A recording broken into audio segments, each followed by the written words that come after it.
Fall is a season of gathering that brings us together with warmth and color. So whether it's a birthday, anniversary, or a special event, celebrate your friends and family with a gorgeous bouquet from 1-800-Flowers.com. 1-800-Flowers makes it easy to find your reason and brighten someone's day with exclusive offers and great values on bouquets and arrangements. To order today, visit 1-800-Flowers.com/tune-in. That's 1-800-Flowers.com/tune-in. Of things here, bear with me.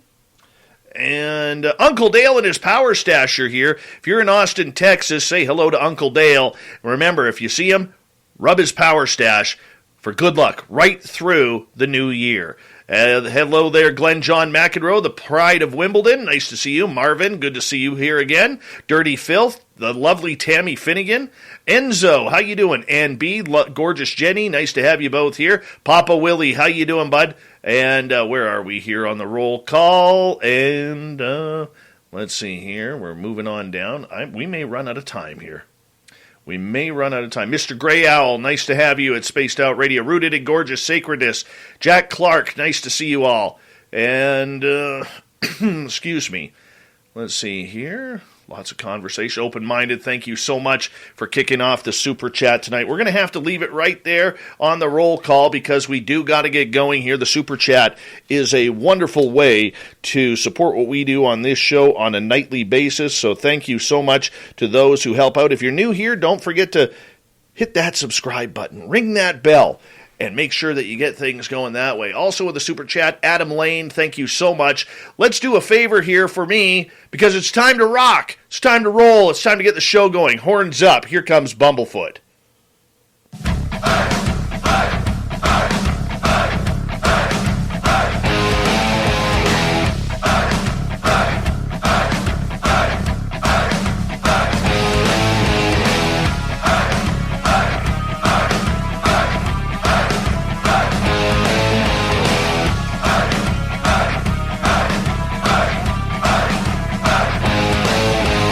From the mountains of central British Columbia to you listening around the world, this, my friends, is Spaced Out Radio. I am your host, Dave Scott, sitting in the captain's chair of SOR headquarters. We welcome you to tonight's show on our terrestrial affiliates around North America, digitally on TalkStream Live, Revolution Radio, and KPNL. All of our archives are free. Go to youtube.com/Spaced Out Radio. Do old Davey the favor, hit that subscribe button. You can follow us on Twitter at Spaced Out Radio, Instagram at Spaced Out Radio Show, and now on TikTok at Spaced Out Radio. Our website is spacedoutradio.com. We have a plethora of features for you. Rock out to Bumblefoot. Read Shirky Poo's Newswire. Check out our swag as well. Tonight's show is brought to you by Chive Charities. Help make the world 10% happier by visiting Chive Charities today. You can find them on our website.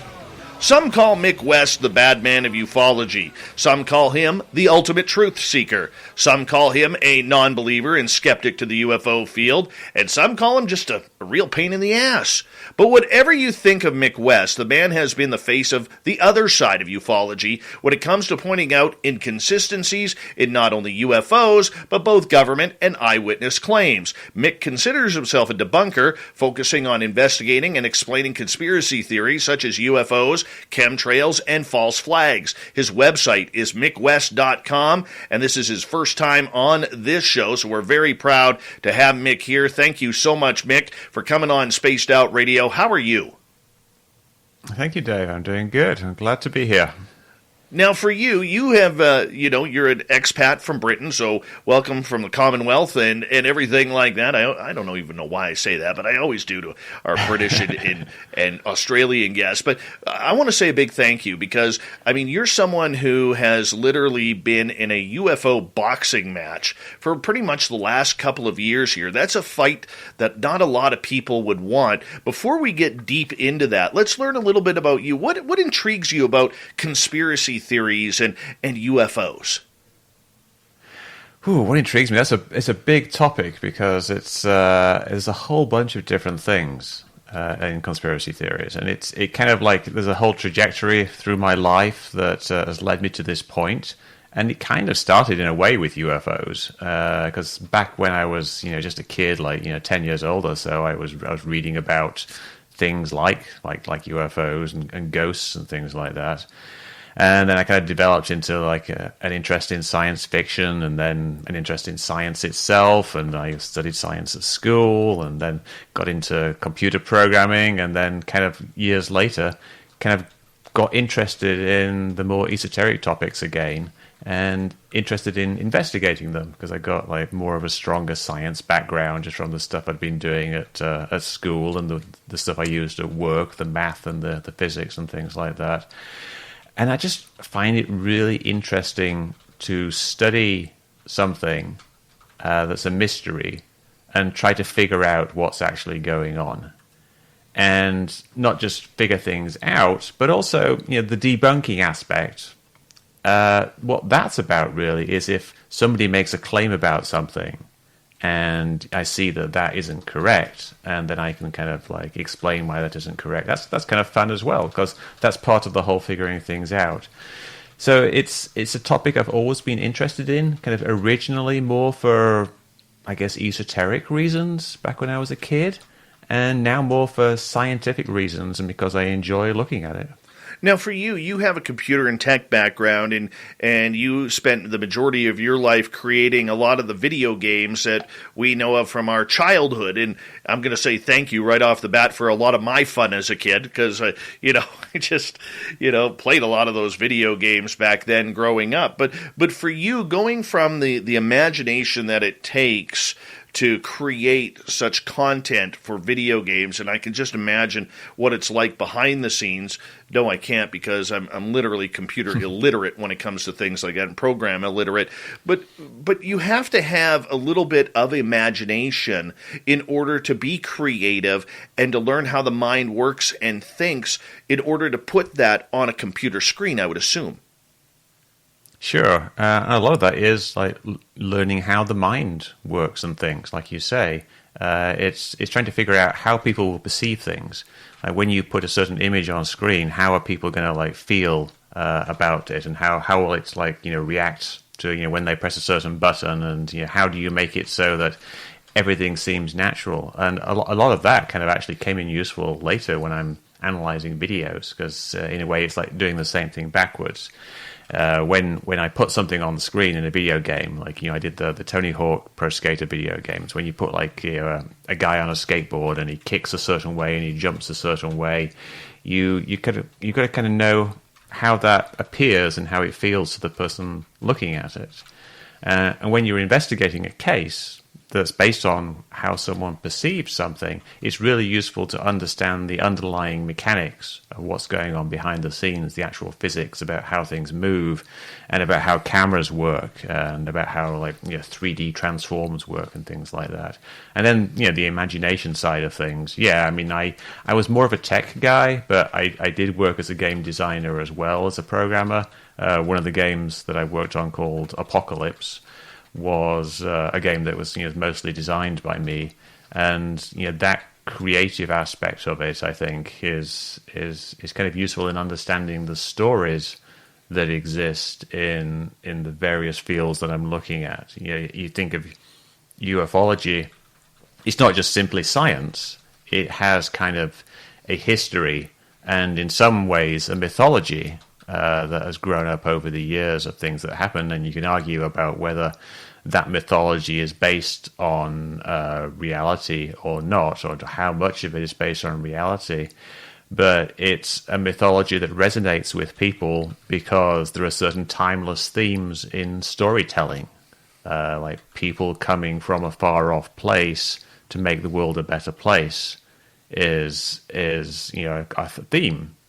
In mythology, you get these beings coming in, or you get a figure coming in, and then someone becoming some kind of savior.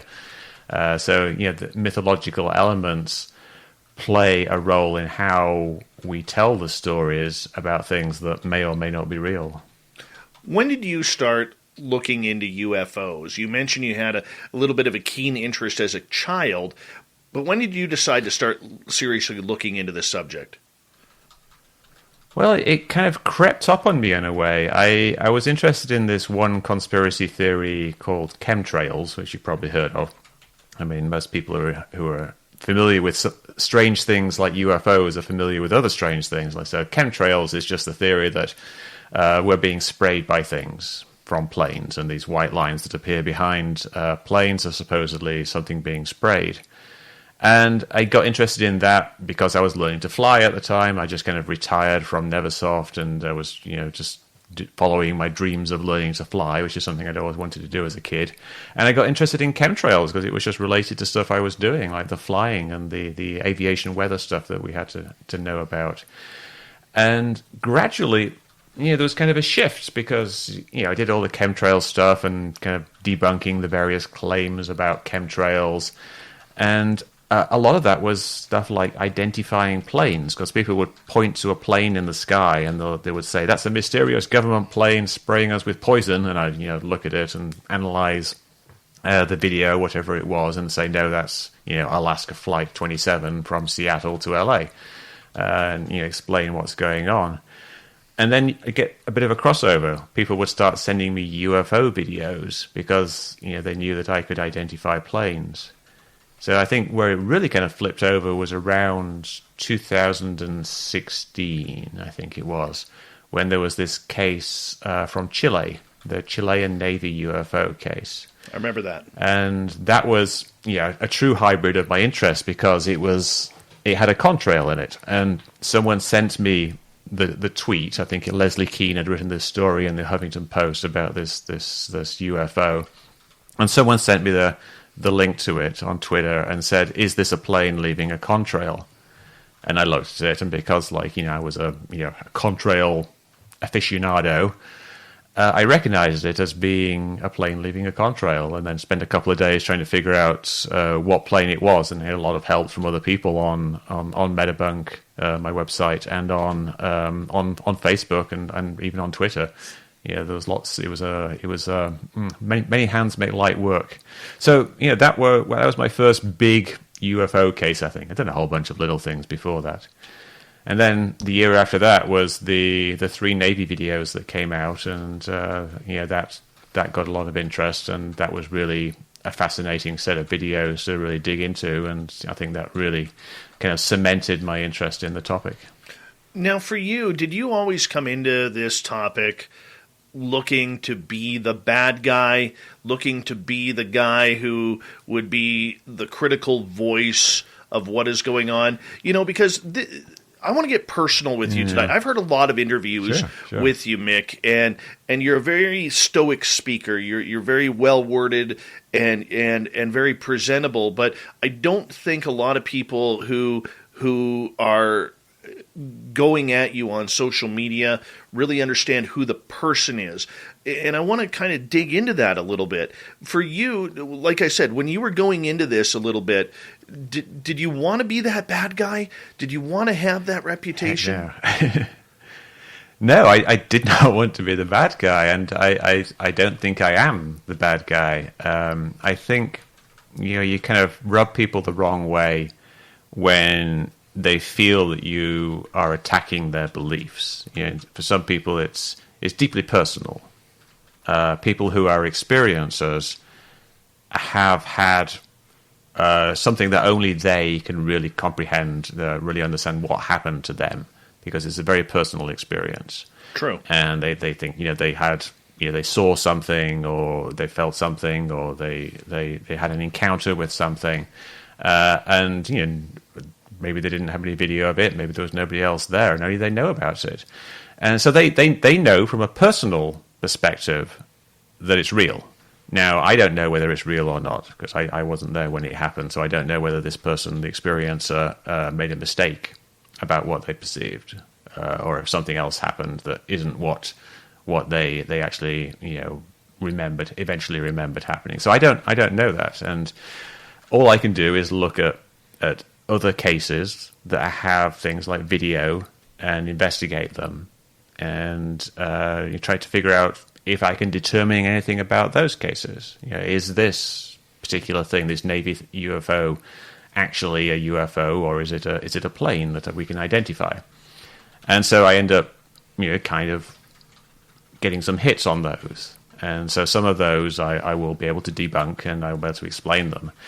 But then people kind of take that and then they extrapolate it to everything else. And they say, well, just because you've debunked these cases, it doesn't mean that what I experienced isn't real, or what all these other people experience isn't real, or all this other evidence isn't real. And that's true. But people present what I'm doing as if I'm trying to invalidate all these other things. And I'm not. I'm not trying to say, this isn't true, therefore all this stuff isn't true. I'm saying, this one set of evidence didn't pan out. It was an interesting case. I enjoyed looking into it and doing the math and solving this particular case. It doesn't necessarily tell us anything about other cases, especially ones that are very different, and especially ones where it's based on one individual's experience. So it's certainly not something I'm trying to do. I'm not trying to debunk UFOs. I'm not trying to prove that aliens haven't visited us, or aliens aren't visiting us, or something isn't happening. I'm not trying to prove that there's nothing weird going on. I'm looking at individual cases, and I'm trying to figure out what's going on. But I've got opinions as well. I've got opinions of what I think's actually happening overall. And if people ask me what my assessment is of the situation, then I'll tell them. Right. But I'm not trying to promote that point of view. I'm just trying to figure stuff out. Okay, so what is your opinion of UFOs? Because I don't think a lot of people understand. And the one thing that I have learned, and I'm not trying to take a shot at UFO Twitter, but there's a number of people on UFO Twitter who are basing everything off of a couple hundred characters. They're not going in depth. They're asking the questions. It's basing an opinion on almost like a clickbait type site. But for Mick West, the person, do you believe in UFOs and extraterrestrials? Well, I essentially, yes, I would say I do. But, you're asking questions like that, and it's a very broad topic. So do I believe in extraterrestrials? I think there's probably extraterrestrials somewhere in the universe. Do I think that they have visited us in the past? I wouldn't rule it out. NASA doesn't rule it out. I wouldn't rule it out. Do I think they're visiting us now? I think that's far less likely than having visitors in the past, and certainly far less likely than them simply existing somewhere in the galaxy or the universe. So yeah, I think aliens are probably real somewhere, but I'm an evidence-driven guy, so I don't think that we have very compelling evidence that aliens have visited us in the past. And I know a lot of people will disagree because they've all got their favorite bits of evidence for that. But based on my personal experience of the evidence that I've seen and the things that I've investigated, and the amount of times when I've investigated something and it turns out to be nothing, I don't really get the sense that the evidence is very good. Now, the other part of your question was, do I believe in UFOs? And that's a bit of a problem as well with that question. Of course I believe that there are unidentified flying objects. I see them all the time. I could probably open my window and I could see some light in the sky and not know exactly what it was. It's probably a plane. It could be, maybe it's a satellite. Maybe it's someone's flying a drone. Maybe it's an alien spaceship. You don't know. It's an unidentified flying object. Unidentified flying objects are obviously real, and we don't know what they are. And what I think is going on is a whole bunch of different things. If you look at the UAP report, came out in the middle of this year. The UAP report basically said if we manage to identify these 143 cases that we couldn't identify, they're going to go in one of these 5 categories. And you're probably familiar with them. Right? The first one was airborne clutter, stuff like birds and balloons and drones and plastic bags. The second one was atmospheric phenomena, just things you see in the sky, like clouds and maybe stars and planets and lights and inversion layers causing radar returns. The third one was foreign adversaries. The fourth one was U.S. tests of secret military tests. And the fifth one was other stuff, like basically anything that we hadn't thought of yet, which may include aliens. And I think that's the case. I think when you look at UFOs, they're going to fall into a variety of categories. And the really interesting question is, do we have something that is unambiguously interesting? Like, is it something that isn't just a light in the sky? Do we have something that we can say for sure is doing something amazing? And if the conclusion, I think, of the UAP task force was that there are some stuff that's kind of interesting, but you can't tell for sure whether it is instrument error or operator error. There's some stuff that has multiple sensors, but we don't really know if the multiple sensor stuff is doing amazing physics. So we kind of got a tantalizing set of evidence of things that kind of seem to be interesting, but we don't have this solid evidence, this ace card that is going to actually prove that there's something really interesting going on. And I think a lot of people jump the gun and they think that we do have unequivocal evidence that there's something interesting going on. But what I've been doing is just basically looking at that evidence and trying to figure out if I can figure out what things are, and if not, is it actually an interesting UFO? What are people in ufology missing about Mick West? What are they not seeing? Well, I think that I am not a advocate for UFOs are not aliens. I'm not a person who is trying to argue that aliens don't exist. I am someone who's trying to figure stuff out. I want to know what something is. And I perhaps have a bias in that I tend to put natural explanations at the top of the list. And this is mostly because of my experience. If I'd come into ufology and I've never looked at a single UFO case, and I start seeing all of these videos online and all these stories from the past and everything, then maybe I would have a different perspective. But I've looked at probably well over 1,000 videos, UFO videos. And you know that 95% of them are just obvious that it's a bird. Check every gift off your pet's list with Chewy. Spoil them with sweaters, toys, and more. Chewy has everything you need to celebrate with your pets, delivered. Save 40% on your first auto ship order up to $20. Visit Chewy.com today. Fall is a season of gathering that brings us together with warmth and color. So whether it's a birthday, anniversary, or a special event, celebrate your friends and family with a gorgeous bouquet from 1-800-Flowers.com. 1-800-Flowers makes it easy to find your reason and brighten someone's day with exclusive offers and great values on bouquets and arrangements. To order today, visit 1-800-Flowers.com/tune-in. That's 1-800-Flowers.com/tune-in. Or as a plane, and there's a small percentage that are more interesting, and you can't figure out what they are. And I enjoy looking at those, but they generally turn out to be nothing, and none of them have turned out to be super interesting. So, but I'm not. It sounds like I'm trying to make a case there, but that's just been my experience. I'm not someone who's dogmatically set on the course of UFOs are not aliens. I would love it if we discovered aliens. That would be great. It'd be really interesting. People say, like, Mick, what are you going to do if the aliens land on the White House lawn? I'd be just as interested as everybody else. And who cares about whether I was wrong in my assessment in the past? It wouldn't really matter. Let's just move on and study these interesting aliens. So I'd love if aliens were real, and I don't care what the outcome is of the investigation. I just want to know what things actually are.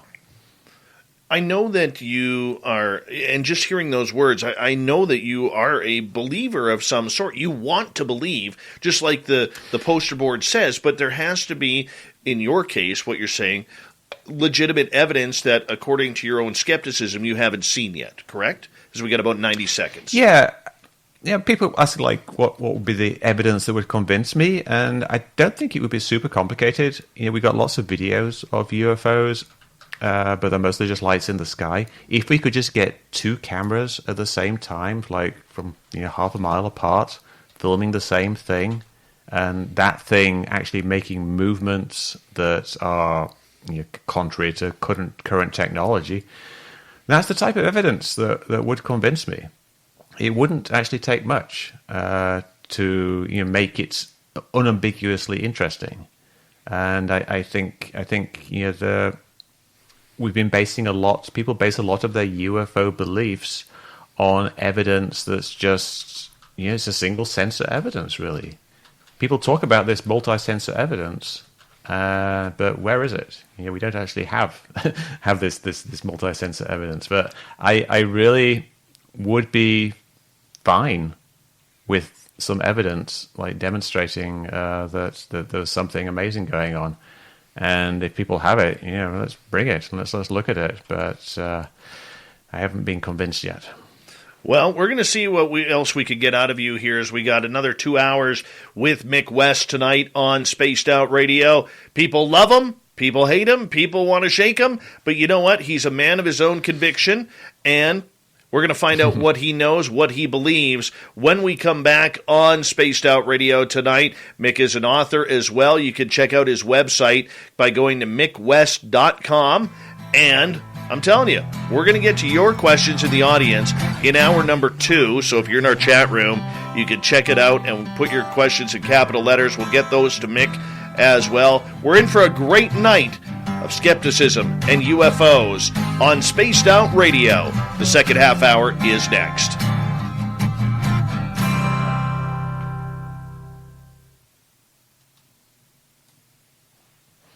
All right, we're clear.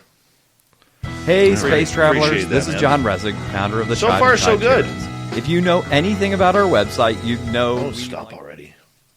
So far, so good, man. That was a solid first half hour. Thank you. Thank you. Yeah, I'm happy to answer people's questions as well. So anybody in the chat who wants to, you can ask me anything. That's what I always tell people, because I've been asked a lot of these questions before. So I'd be happy to go over them again, though. But if anybody wants to ask me something new, that would be great too. And feel free to ask personal questions as well. I'm an open book. Let's get to the 2 most important questions you're going to answer tonight. And Adam is asking, what's your opinion of eating breakfast foods for dinner? I'm against it. I'd like to have something more dinner-like for dinner. And my breakfast is usually toast, so that's not really a very good dinner. Yeah, no, very much appreciate a high-quality and regarded answer there, because they're breakfast foods for a reason, they're titled for a reason, and these people who eat bacon and eggs and pancakes for dinner and toast, there's something loose up there, There really is something loose about that. And the other one, since you're 1 for 1 so far, Devil's Tower in Wyoming. Are you on Team Rock or on Team Stump? I think it's a rock. I mean, it looks like a stump, but I think if it was a stump, there'd be lots of tree lying around. No, there wouldn't. Over time, Well, it would break down. Did they take the tree to It would break make down. a boat or something? Well, quite possibly. That's a big boat, but now we know where Noah's Ark came from. Well, you're 1 for 2. All right, well, You're 1 for 2. We'll give you that. You got the most important one you right. can't win them all. At least you got the proper one right. Why is there only one stump, though? I mean, there's very few towers of its type out there in the world. We have one, not as tall, but we have one about 20 minutes away from here. There's a few buttes around here in Northern California. Yeah. They're always right next to volcanoes, though. It's very suspicious. I know. Right in a volcanic area, so it's a bit of a clue, Big trees. I think. These trees like it. Oh, man. It could be. So we got about 3 minutes to go here. By the way, Gary Voorhees and his beautiful beard say, Mick, if you holiday in Florida, let's get together for a beer or coffee. Sure. I don't know if I will be in Florida anytime soon, but I certainly would stop by if I was. Mm-hmm. I went to a conference in Florida a few years ago. It's a very nice place to visit. That's right, Grant Roger, Lone Butte, right there. Lone Butte. That's right. I got to climb that thing this year. or in 2022. That's my goal, is to climb up to the top of it, since they don't have ATV paths going up there. So yeah, I live in the Sierras here, so it's all there's nothing like that locally here. There's stuff up 5. If I don't drive up 5 towards Oregon, there's a bunch of buttes on the way. The funny part for you, not that tree-like though. The ones around here, they're kind of flat. The funny part for you is, from where you are, if you were to hop on the I-5, head north, you're literally 4 signal turns to get to my house in central British Columbia. Yeah, it's a straight hilarious. shot up there. I drove up to Oregon last week. It's last week, a couple of weeks for Thanksgiving. It's a long and boring drive. Oh yeah. Hi, Dry Toast, the best name on YouTube right there. Lester Taylor, welcome back. Jason 1331. Grant from Quesnel, good to have you here. He's just north of me, about a 2 hours drive. And Grant, how's the snow up there? You know, that's what we need to know. How's the snow? Because the highway between his place and my place can be a little sketchy at times. Yeah, I've been trapped on I-5 in southern Oregon. There's only one way out of Oregon from going into California around that area. Gets snowed up. No, I hear you there. G West, good to see you. We got about 35 seconds. I want to say a big thank you to Carla, Alicia, Gary, Wreaking Havoc, Flash Forward, 5900, Adam, and Open Minded Clarity for the amazing super chats. The super chat is a wonderful way to support what we do on this show on a nightly basis, so thank you so much. We got a lot of new listeners in our chat room so far tonight. Big thank you. Don't forget to hit that subscribe button and ring that bell. If you want SOR swag, and if you're watching on your computer, right below you is a store on our website. spacedoutradio.com is a store, and thank you to all the veterans tuning on in. Here we go with the second half hour.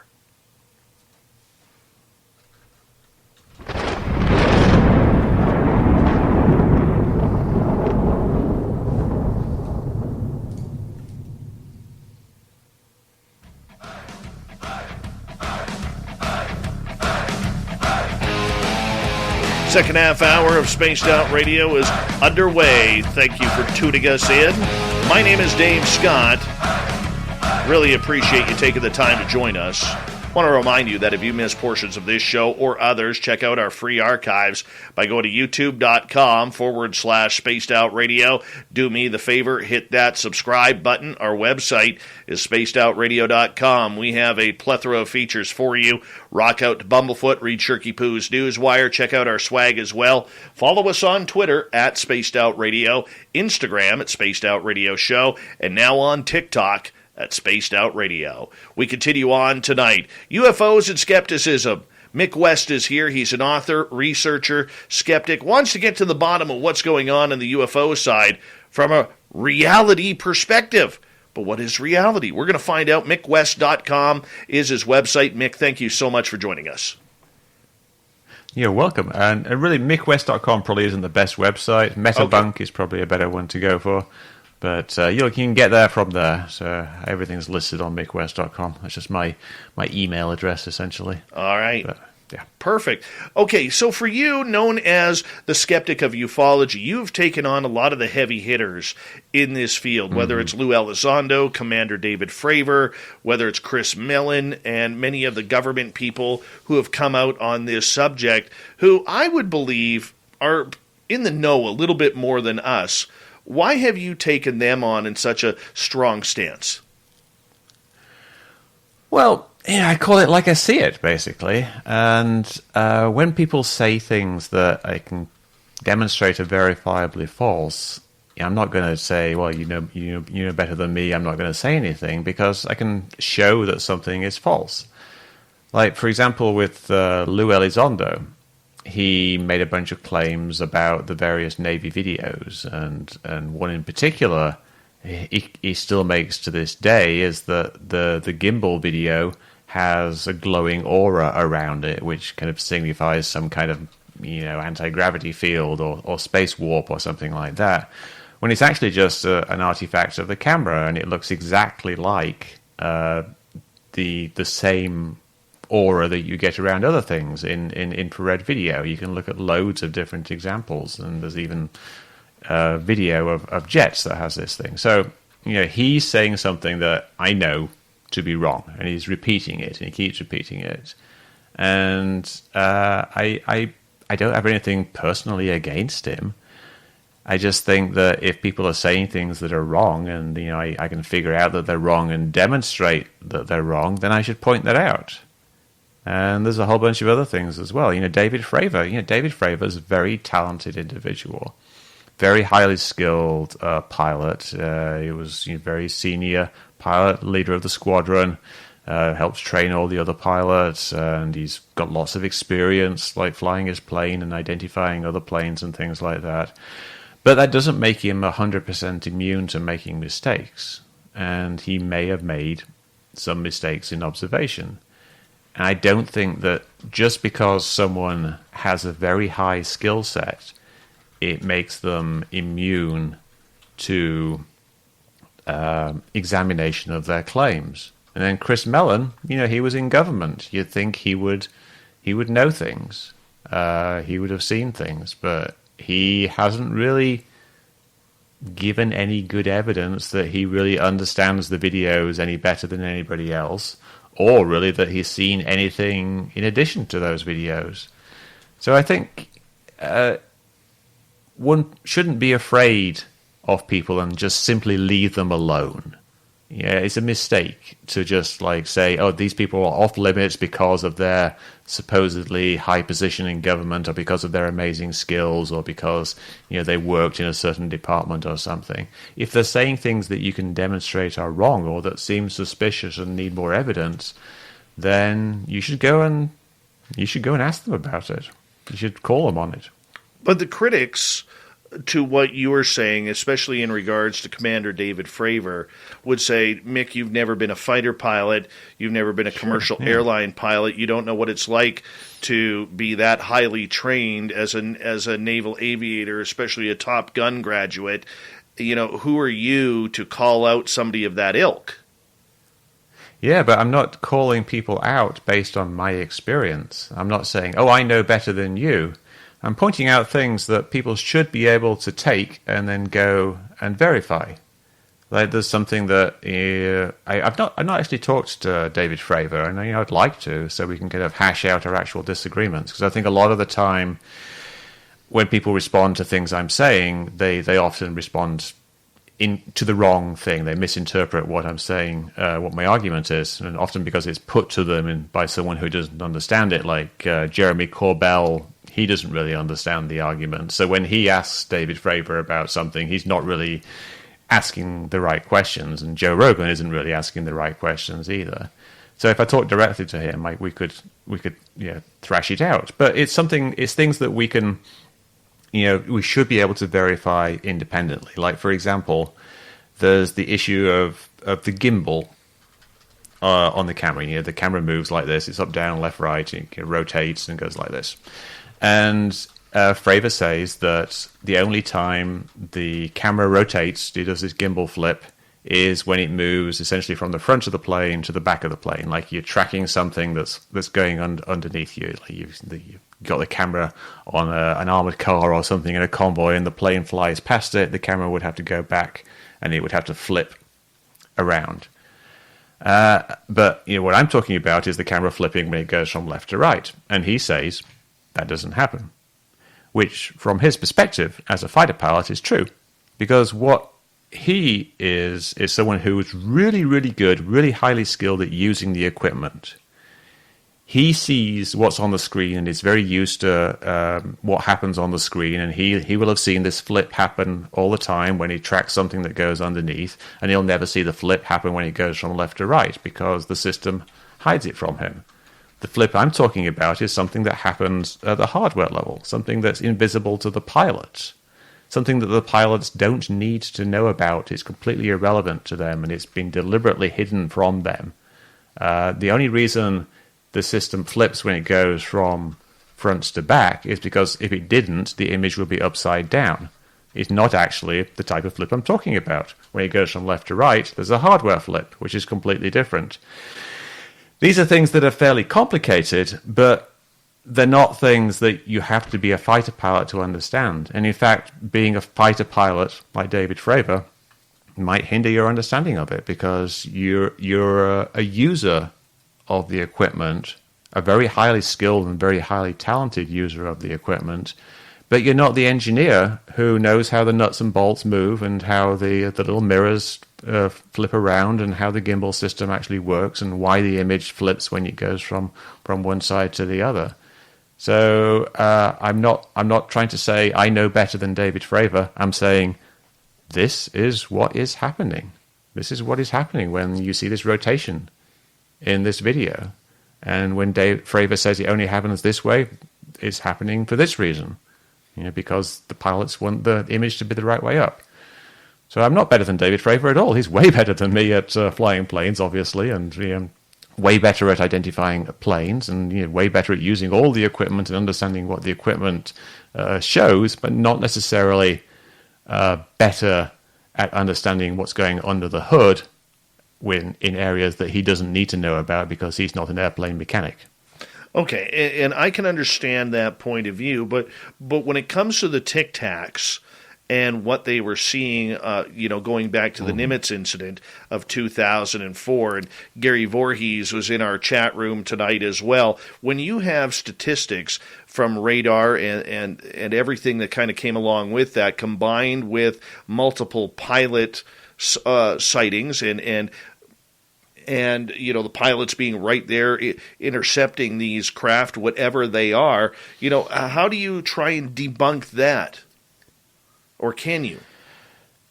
Well, there's a lot of different things going on there. I don't have a good answer as to what actually happened on that day. I have a variety of theories for various parts of it.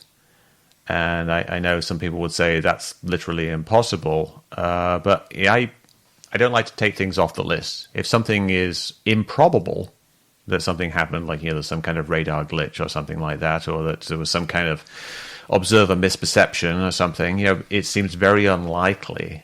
But is it literally impossible? If we're talking about the alternative being some kind of craft that is new to our understanding of physics and possibly from another world, should we just drop off every other explanation just because it doesn't seem very likely, or it seems like there's no way that guy would have made that mistake? If we're considering some extraordinary explanations for something, I think we need to keep all possible explanations on the table, because what happened was probably extraordinary. It was either an extraordinary set of coincidences, or it was an extraordinary event. That there was, some kind of craft, some kind of anti-gravity craft that was loitering and that was moving really, really rapidly. And there's lots of aspects to it as well. We're not just talking about one thing that happened that a lot of people saw. There was lots of things going on. There was several days of radar returns, and these were radar returns that Kevin Day described as, just coming down the screen from Catalina to Guadalupe Island. And then there was reports of them dropping down from above 80,000 feet. And then they send Fravor out to go have a look. He gets there, he sees something in the water, and then he sees this little tic-tac, and he goes down, and it kind of circles around him and then buzzes past him. Alex Dietrich saw something at the same time, but she has a different perception of how long the event took. She says 10 seconds, he says 5 minutes. It's difficult to reconcile, but maybe it's just different perceptions. And then later, Chad Underwood goes out and takes a video of something. And people say that it's the same thing, but it doesn't look like a regular tic-tac. It's irregular shaped. It's wider at one end than the other, and it doesn't fly up into the sky. It doesn't fly off. It kind of looks like it does, but I think that's really just the camera losing lock. And there's other people as well. I believe Gary has seen various things. He went and used the big eyes, the big telescopes. It's 20 times zoom with a fairly 20 times magnification with a fairly high field of view, very great for spotting, incoming planes and boats on the horizon, things like that. He saw some white dots off in the right direction, and those were things that showed up on the radar, and he looked at where he thought they would be, and he saw something. I think other people did the same thing. Buy one, get one for $1 at McDonald's. Or as we like to call it, the can't have just one deal. Mix and match a sausage biscuit, sausage McGriddles, McChicken biscuit, chicken McGriddles, or crispy hash browns. Want 2 sausage biscuits? Buy one, get one for $1. Want a sausage biscuit and hash browns? That's cool too. Choose more of what you love. Buy one, get one for $1 at McDonald's. Prices and participation may vary. Valid for item of equal or lesser value. Cannot be combined with combo meal. Fall is a season of gathering that brings us together with warmth and color. So whether it's a birthday, anniversary, or a special event, celebrate your friends and family with a gorgeous bouquet from 1-800-Flowers.com. 1-800-Flowers makes it easy to find your reason and brighten someone's day with exclusive offers and great values on bouquets and arrangements. To order today, visit 1-800-Flowers.com/tune-in. That's 1-800-Flowers.com/tune-in. I'm not sure if it was just Gary. And these are all different things. So we're not talking about just like one event, like I understand that. Tic Tac flew in, and everybody saw it. Lots of different things happened, and you might have a bunch of different explanations. And granted, I do understand that it doesn't matter whether you're a professional or an amateur pilot or whatever your career may be.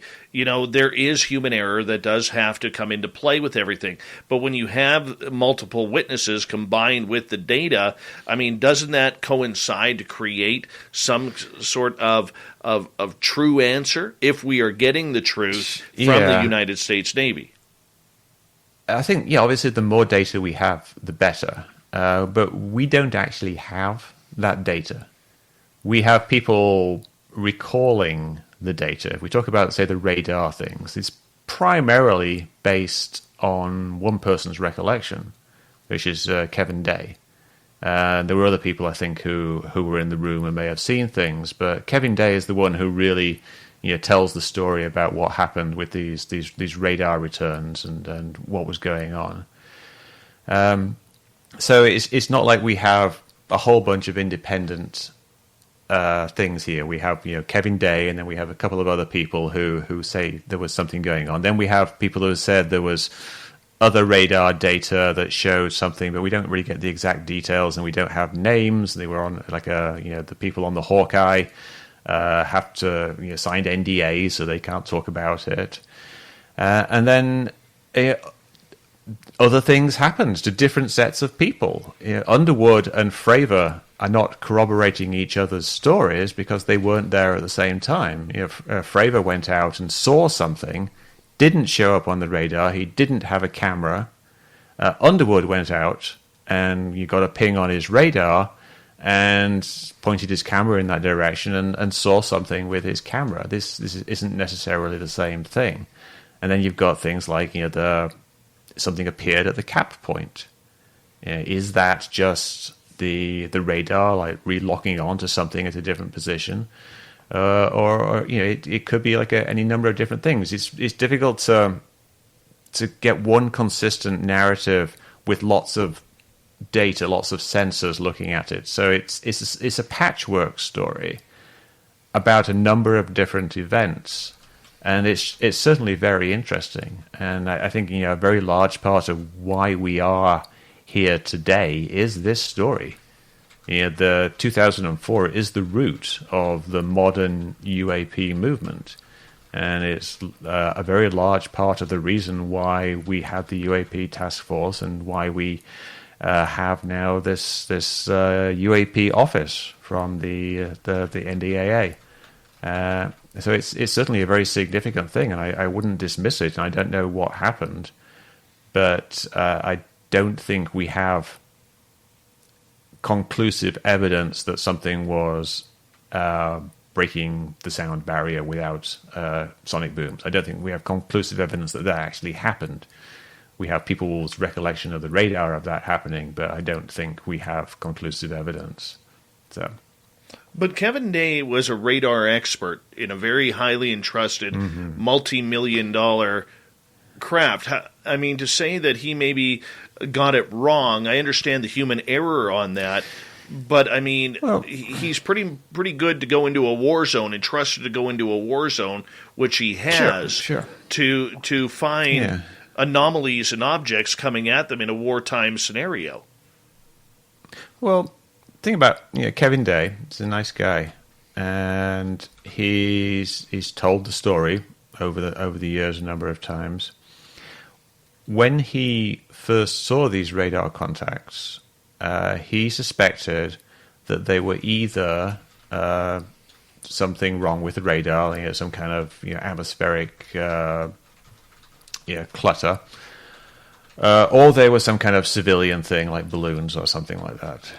And he says he never really thought that they were something significant until David Fravor went out and had an encounter with the thing. And his memory isn't perfect. He tells a story about how David Fravor told him that the object did barrel rolls around his plane. And, that never happened. David Fravor never said that the object did barrel rolls around him. He's quite explicit. And Kevin's told this several times, including on TV. I can't remember what the show was, Contact, I think, perhaps. And he says that when they first met the object whizzed around his plane, then shot down to the ocean, and then Fravor followed it down to the ocean. So this is the story that Kevin Day has been telling for many years. And it's wrong. He's telling a story that's inaccurate, and it's very inaccurate because it just gives a completely backwards picture of how the encounter actually happened. So, he's misremembering something. And he might have misremembered other things as well.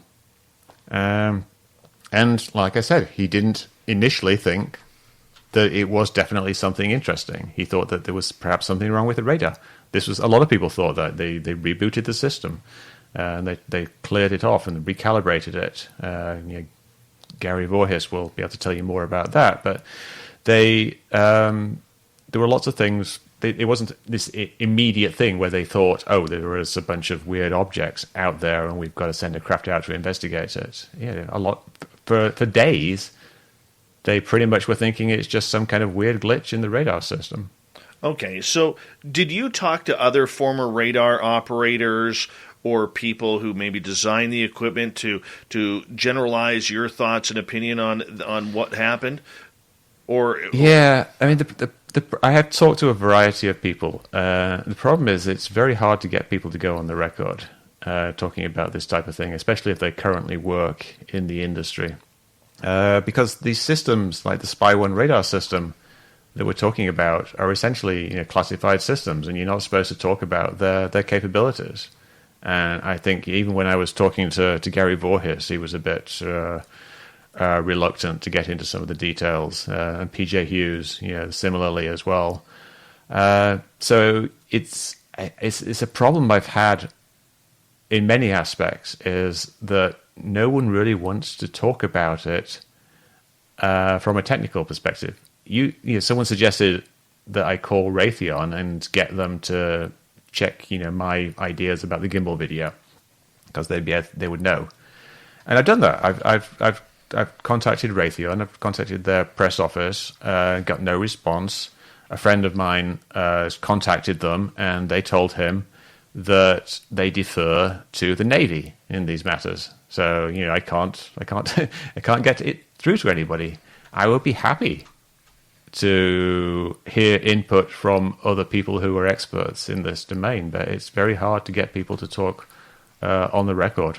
So I have, it doesn't count for much, but I have had people off the record tell me that I'm right about various aspects of this, but I can't really do very much with it because it's people can just say I made it up, but I have talked to these people.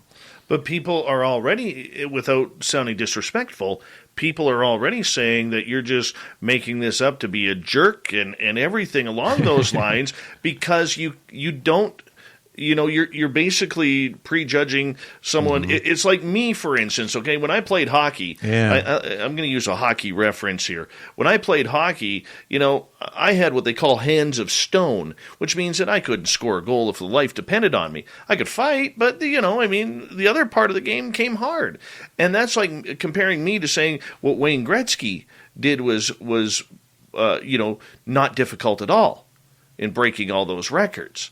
I mean, the fighter pilots are of that type of ilk, and other pilots are, and these people are well trained. So I could see where there's a lot of disconnect that people are having with your potential theories on this. Yeah, and it's a big issue. I was writing an article about this today. I write for a Skeptic magazine, and I'm writing an article about the issues to do with eyewitness testimony.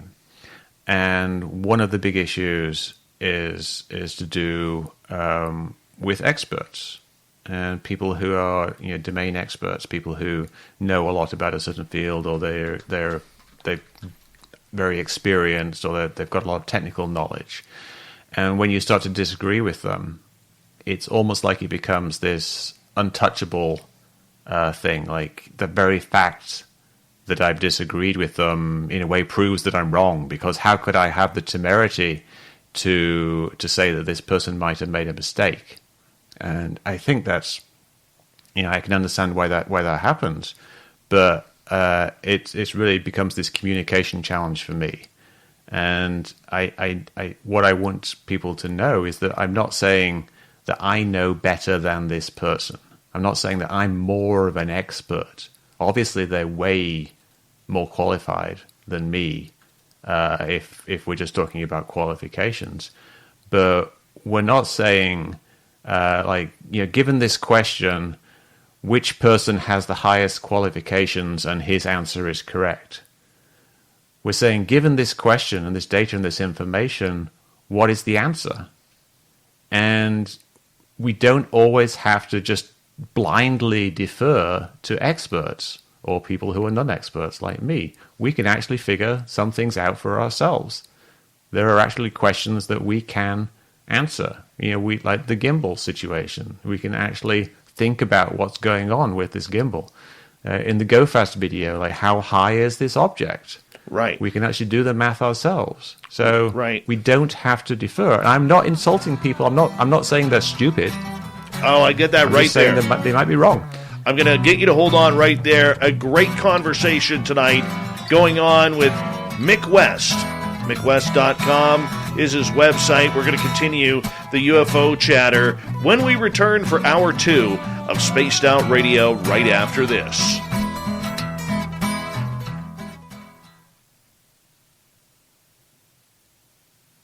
All right, man, we're clear. All righty. Solid half hour, my friend. Solid half hour. Thank you. Yeah. I'm just going to go grab another soda real quick. Go. We got about 5.5 minutes. 5.5 minutes? Yeah. Well, I shall grab 2 sodas then. Oh, why not? I'll take one. Right. I haven't had a. You are Americanized. Be right back. You are Americanized using soda. Holy cow! I know. My friends in Britain make fun of me. All right. I'll be right back. Hi, Drake. How you doing? Welcome to the channel. Little Benny Jenkins is here. Little Benny waves like this. That's what he does. Let's see. Kevin, how you doing, man? Welcome back to the channel. Let's see here.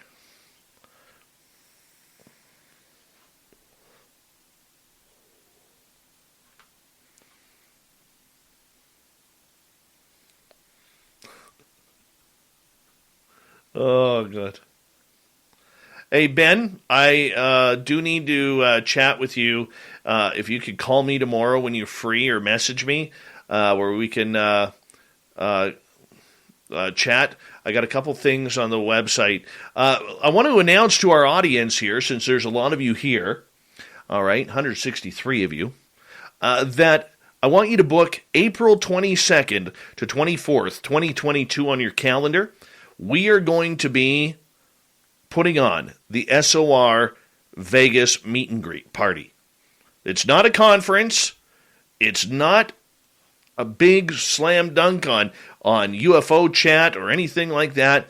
It literally is a weekend of getting away and hanging out with each other and having fun in Las Vegas. We're going to have more details coming up very, very soon on our website, thanks to little Benny Jenkins and his great work with Nito Creative on our website. And we'd love to have everybody there. We're going to put down a confirmation list on who's going to come, because when you show up in Vegas for our party, maybe Mick West will come too, to our Vegas party on April 22nd. Maybe. I liked Vegas. April 22nd to 24th. We're having a giant party in Vegas for our Spaced Out Radio listeners. It's not a conference, nothing. It is a literal 48-hour hangout session to do whatever we want and just have some fun talking UFOs, Bigfoot, ghosts, all the weird stuff that goes along with it. So we're gonna have confirmation. So if you're a listener and you say, "Hey, I'm going," we want a full confirmation, so that way we can give you a Spaced Out Radio gift bag as a token of our appreciation. So we got a lot of stuff going on, and Jenny, I will get some cups for the store. I promise you I will. And we'll go from there. But there will be more information on our website coming very, very soon about the Vegas party. Hey, Brazelhoff, how you doing? Welcome back to the show. And did I miss anybody else here? I don't think so. So, yes, April 22nd to 24th, the SOR Vegas party. And you know what? That Sunburst, what I'll do with that guitar is I will get Lynn Wallington, Big Willie, myself will autograph it, and maybe what we'll do is we'll give that away to one of our lucky listeners who arrives there. Maybe. I don't know yet. We'll figure it out. I don't know. Maybe. Who knows? Don't know. There are no serious plans, just getting together. Yes. So, Mick, you're invited. Everyone's invited. Mm-hmm. I do like going to Vegas. Yes, me too. For a day or two. Yes.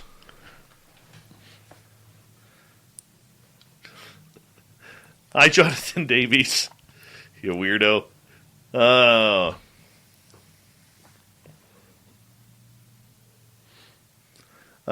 Ian wants to know, do you miss playing the part of Tony Hawk? Yeah, it's because I look vaguely like Tony Hawk. But... Is he as nice as he comes across? Did he ever? He's a lovely guy. I met him again in a kind of a reunion last year, 2020, in Mammoth. There was a film festival for a documentary called "Pretending I'm a Superman," and he's a wonderful person. He's just very nice to talk to, very kind and very generous. Seems that way. That way. Hard to believe he's in his 50s now. Yeah, he's about the same age as me, which was it's always interesting because he was kind of growing up with me. Like, you know, I met him first, obviously, 20 odd years ago in the late 90s, when we were making the first Tony Hawk games, and he was the same age as me back then, and we just aged together. G. West wants to know, are you playing any video games these days? We've got about 20 seconds. No. I'm somewhat tempted to do the new GTA Grand Theft Auto game. All right. Simply Coco, good evening to you. Looking lovely tonight. Please tell us your drink of choice for tonight's show. We would appreciate that. And we're going to get going here. Big thank you to Jules, Ben, Daryl, Jason, Carla, Alicia, Gary, John, Open-Minded, Clarity, Adam, 5900, and Flash Forward for the Super Chats. It's a wonderful way to support what we do on this show. Hi, Jerry Dale. First time in our chat room, watching the show live. We really appreciate you coming on in. Thank you so much. Don't forget to hit that subscribe button if you haven't already. And thank you to all the veterans who are tuning us in for the first time or regulars. We love you. Here we go. You're listening to Spaced Out Radio with Dave Scott. Follow Dave on Twitter at Spaced Out Radio and on Facebook, Spaced Out Radio Show. Hour number 2 of Spaced Out Radio is underway tonight. My name is Dave Scott. Thank you so much for taking the time to join us. We really do appreciate earning your listening ears wherever you are on this beautiful planet we call Earth. We want to say hello to everyone listening in on our terrestrial affiliates around North America, digitally on TalkStream Live, Revolution Radio, and KPNL. All of our archives are free. Go to youtube.com/Spaced Out Radio. Do old Davey the favor. Hit that subscribe button. The Desert Clam has set the password for tonight in the SOR Space Travelers Club. Yantra. Yantra is your clam word. Yep, and your password. Use it wisely, Space Travelers, as the clam sets a password each and every night right here on Spaced Out Radio. Our website is spacedoutradio.com. We have a plethora of features for you. Rock out to Bumblefoot, reach out to Shirky Poo's Newswire, and check out our swag as well. Follow us on Twitter at Spaced Out Radio, Instagram at Spaced Out Radio Show, and now on TikTok at Spaced Out Radio. We continue on tonight with Mick West. He is considered a skeptic of UFOs and a skeptic of any type of phenomena that is weird and strange. It's not that he's not a believer, it's that he wants to get to the bottom of what is really going on. And Mick, there's a lot of people who throw out the terminology that you don't believe in anything. You don't believe in UFOs, you don't believe in the words that are being said, the experiences. I mean, there's a lot of people throwing a lot of stuff on your shoulders. You know, how do you, in the end, you are a human being. You may have an opinion, but you are a human being. How does this affect you on a personal level? Do you let it? It did originally affect me, and people get very angry. And I must say that it's kind of surprising to me, at least it was originally, the UFO people, the UFO community, get more angry than the other conspiracy theorists. I dealt with people who think that 9/11 was an inside job and the World Trade Center was demolished with explosives and not from the planes hitting them. I deal with people who think that Sandy Hook school shooting was staged. And people who think that the government is spraying us with chemicals from planes. And I didn't really get that much hate from them. But when I started looking into UFOs, I got more. I got more hate and more, in some cases, very angry. Most people are obviously lovely, but you get some anonymous people like sending stuff to you that's, it's just not very nice. And it bothered me a bit at first, but I was actually, something that helped me understand what was going on is I asked Nick Pope about it a couple of years ago, and I said, why are UFO people so emotional? Why are they so angry? Why do I get so much more from UFO people? And he said, it's because... Buy one, get one for $1 at McDonald's. Or as we like to call it, the can't have just one deal. Mix and match a sausage biscuit, sausage McGriddles, McChicken biscuit, chicken McGriddles, or crispy hash browns. Want 2 sausage biscuits? Buy one, get one for $1. Want a sausage biscuit and hash browns? That's cool too. Choose more of what you love. Buy one, get one for $1 at McDonald's. Prices and participation may vary. Valid for item of equal or lesser value. Cannot be combined with combo meal. Fall is a season of gathering that brings us together with warmth and color. So whether it's a birthday, anniversary, or a special event, celebrate your friends and family with a gorgeous bouquet from 1-800-Flowers.com. 1-800-Flowers makes it easy to find your reason and brighten someone's day with exclusive offers and great values on bouquets and arrangements. To order today, visit 1-800-Flowers.com/tune-in. That's 1-800-Flowers.com/tune-in. A lot of UFO believers are people who are experiencers, people who have had some kind of personal experience of a UFO, and they believe in the phenomena because of what they have personally experienced. And so they see what I do, what you do, he said to me, what they see what Mick West does as being an attack on them as a person, an individual attack. Whereas the other conspiracy theories, for want of a better general term, aren't based on personal experience. They're based on people looking at videos on YouTube. People believe in 9/11 being an inside job, not because they were there on the day and they saw the bombs being planted. They believe in it because they saw loose change or some other video.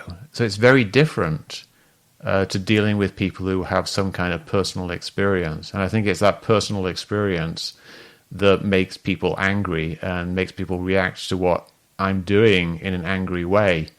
And when I realized that, it kind of helped me understand why I'm getting this reaction. And now it doesn't really bother me when it happens.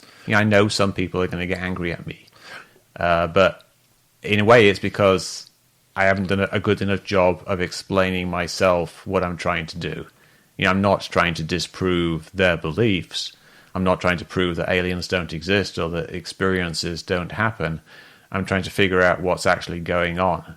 And even though I don't really believe that aliens are there, that isn't my goal to prove that. My goal is to figure out what's actually happening, and if aliens are behind it or some other entity is behind it, that's what I'll go with. I'll go with the evidence. But I understand why people get angry. Okay, well, let's stick with experience here for a few moments. An advocate for the UFO disclosure here says they're not believers, though they're knowers. Then goes on to say they've been called kooks, liars, and wingnuts forever. They've also been silenced lest they lose their jobs or be put in mental wards in some cases. That's what makes people mad. It's a personal event. Sure. I'm a personal experiencer. I'm not a researcher. The only thing that I have going for me, if I look at it on a personal level, is I have one of these microphones in front of my faces here that I went to school for to become a journalist on radio. So I mean, there's a lot of people who take this personally because they haven't had the ability to A, find out the answers, B, find out the major question, why me? And this is where it lights an internal fire. So do you think your attitude towards this, and maybe attitude is too strong a word, but do you think your attitude towards this subject would be different if you had your own personal encounter? Oh, absolutely, yeah. Because if something had happened to me, that would be, for me, a solid piece of evidence. Like, say, I don't know what a typical experience would be, but say I was out hiking in the woods or something, and I saw this black triangle fly overhead and hover for a while, and then turn around and then fly off again, something like that. If that happened to me, that would be extremely significant to the formulation of my beliefs and my attitudes to other people, because that's something that happened. I would question what actually happened at the time, but if you see something and you perceive it as being really happening, it's kind of difficult to interpret it as any other way than something actually happening. I might start to question my own sanity, perhaps, but it depends on what the experience actually was. If it seemed like absolutely real, then I'd probably go with it being real. I don't know. It's hard to say, not being an experiencer myself, what the effect would actually be. But it certainly would have an effect. And even if I thought that I just imagined the whole thing, or I had some kind of hypnagogic illusion or something,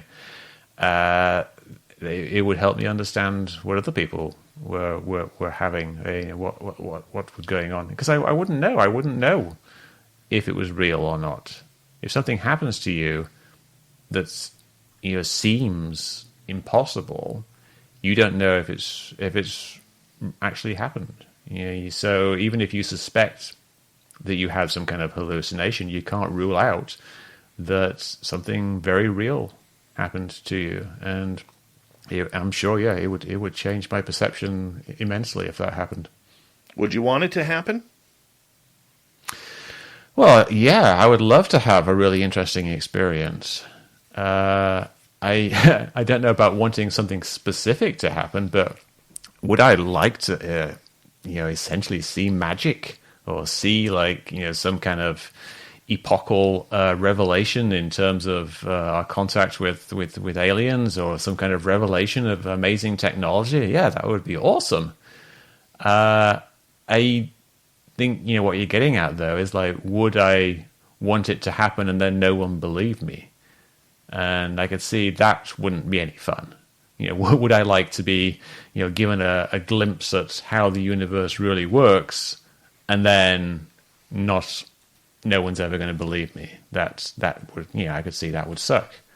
I think it's a very hypothetical question, of course, but I can see that it does happen to people, because people who are experiencers have experienced something which to them, I don't know how much to you, seems to be a revelation that shows that there is more to the world than we have been told, and that science understands, or at least science lets on.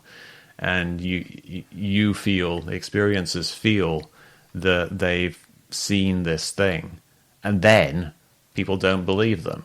And that's obviously, it's going to be very frustrating, and it's going to make people very angry, and could lead to friction with people like me, who they see as an adversary, seeing as someone who is trying to prove them all wrong, which is not what I'm doing. I would be really happy to see evidence of something of that magnitude, that amazingness existing in the universe. So, if you understand the people, and I'll be honest with you, I'm actually surprised by your answer. I didn't expect you to show that much empathy towards those who are having the experience, and you wanting to experience it for yourself. And I commend you for that. I looked at you saying that the wrong way. Okay, and I'm man enough to admit that. But for you, have you looked into the idea or the aspects of the mental anguish that people have going through this? I mean, there's a lot of people, it's like, for me, for instance, if I look at an experiencer, Mick, I don't look at somebody maybe seeing a few dots in the sky, whoa, look at that. I'm talking, whether it's living in a haunted house, whether it's, walking in the forest during a hike with your child, and you come across Sasquatch, or you see a UFO landing up close and personal, hovering over, near the ground or above your house or wherever. Never mind extraterrestrial contact as of yet. Have you looked at the emotional aspect of what this actually does to change people? I can't say I've looked specifically at that. I do spend most of my time, looking at data, essentially. I do, I talk to a lot of people, though. I've talked to a lot of people who have experienced these things, and you get a sense of how what a deep effect it can have on people's lives. And they have an experience, and it resonates through their entire life for decades. A lot of the people that I talk to are people who, they had something happen to them over 20 years ago, sometimes way back in the 70s or 80s. Something happened, and their lives, in a way, have been shaped by that one experience, and it becomes such a big part of them. And then, of course, you've got to deal with the ridicule of people, and the ridicule of society. Every time you see it on TV and it comes up, the newscasters have a little giggle about these things. And I can see, even if it is just hallucinations or whatever, I can obviously see how that could affect people. But yeah, I haven't studied the psychology of what would happen, but I'm sure there's it'd be a sense of alienation. It very much is. Get from society. But also, in some ways, a sense of community with and solidarity with other people who have been through similar things. You get communities like UFO Twitter is just one example, but I'm sure you've seen the variety of groups that you have on Facebook, where people get together and they kind of share their experiences. But yeah, it's kind of it's a world that I can't experience directly because I haven't had that experience, and I'm kind of doomed to be on the outside all the time because I'm a very evidence-based person, and I think it's pretty unlikely that these experiences represent things like aliens or advanced technology or something like that. But yeah, I certainly appreciate the significance of experiences to experiencers. Have you put yourself in the position to get out in the field and study some of this phenomena up close and personal? Whether it's, let's take UFOs to the side a second, because you never know if and when they're going to show up. Some people claim that they can summon, but have you tested out on your own in the field a lot of these theories that maybe you're reading on, from your own studies, whether it's books or Google or whatever it may be? Well, that's the thing, though. Like all these things that are super interesting, if they were testable, then science would have tested them. They would have gone out and done an experiment. They're elusive. These are elusive phenomena. UFOs are elusive. If you've got a person who is putting up a new UFO video like every 2 days, they are not real UFOs. They're just, videoing lights in the sky that are out of focus. I don't think there's like a person out there who has such a powerful pull on UFOs that he can make them appear. And I think most people, if they do see a UFO, they're only going to see one, because they are elusive phenomena, even if they are, just some kind of, weird thing that happens to people sometimes. It's not something that generally happens a lot to people. So I can't go out there. What am I going to test? Yeah, I've got like, Skinwalker Ranch. Brandon Fugel, the owner of Skinwalker Ranch, invited me to go to Skinwalker Ranch. I don't see much point in going there because there's nothing testable. It's a place where supposedly weird things happen. But what am I going to do? I'm go to Skinwalker Ranch, sit there for 3 days, and I'll hear some wild animals outside my tent or whatever, and then I'll come back. Brandon Fugel himself, he bought the ranch. He spent like 2 months there, didn't see anything, and then he had some kind of experience. So it's because the various phenomena are very elusive, I'd love to be able to test them. And whenever there is something that I can go out and test, I do it. Like I built a model of the Tic Tac. Here's my model of the Tic Tac, and I use it to test various hypotheses of, what the camera could have been doing to create certain effects, what it looks like from different angles, things like that. I do things like that all the time. I go out and throw hubcaps in the air to try to replicate photographs. But can I go out and test ghosts? Is there a place where you can replicate the same thing over and over again so you can test what's going on? No. If there was, science would be there in a heartbeat.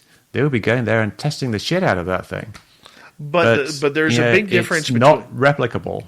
But there's a big difference between testing and experiencing. What if you threw the tests aside and just said, look, I want to experience something.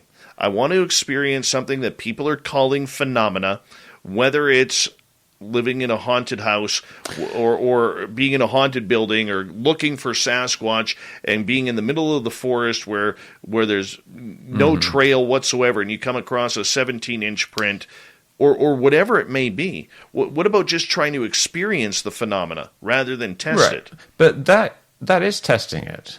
That is testing to see if it happens. Like if you say, this house is haunted. If you go into this house, strange things will happen. Yeah, you can test that by doing that. You can go into the house and you can see if strange things happen. If they do, Nobel Prize for you. This isn't what happens, though. If you say, like, Sasquatch, Bigfoot is real, and you can go into the forest and you can have an experience with him. You can't. There's no repeatable experience that you can actually have. Understandable. And going out and trying to do it, if that worked, people would be seeing it all the time. But do we have photographs of Sasquatch? No. Well, there is a few videos, but I mean there are, but okay, but that's the same thing as going fishing. You're never going to catch a fish if you don't put a line in the water. Oh, but you are. If you go fishing, you'll catch a fish. People go fishing all the time, and they catch millions and millions of fish every year. This isn't the same thing with ghosts. You can bring back the fish and you can eat it. You can take photographs of it. You can take a little video and release it back into the wild. We can't do that with ghosts. We can't do this with UFOs. We can't go out and say, yes, I would love to experience it. Set me up. Now, say you personally, Dave. Mm-hmm. Like, if you wanted to set me up with an experience, where would you take me? If you were up here with me, I know exactly. Well, anywhere in the continental United States or the North America, say. I think that you can't predict where the phenomena is going to happen. I agree with you on that. Okay, but if you're not putting yourself in that situation, you're not going to know. But what situation? To experience. I'd love to. Where is it? Where do I go? But to Where do I sign experience up? the phenomena. That's what it's about, is experience, right. And that's what experiencers are saying, man, is you can't predict when a UFO is going to come. Okay, you can't predict when there is going to be, a ghostly presence or anything like that. But when you're walking through the forest, you can't predict whether there's going to be a Bigfoot or Dogman or anything like that. But if all of a sudden you come across that piece of evidence, there's no humans walking around in bare feet in my area. I'd be open to it. That's all I'm saying. But the thing is, you asked me earlier, would I go out and put myself, basically have an experience, and I would like to, but I don't see a place to go. I'm alone. When I'm alone in the house, more or less alone in this house, and it's dark. The lights are out outside, and it's gloomy.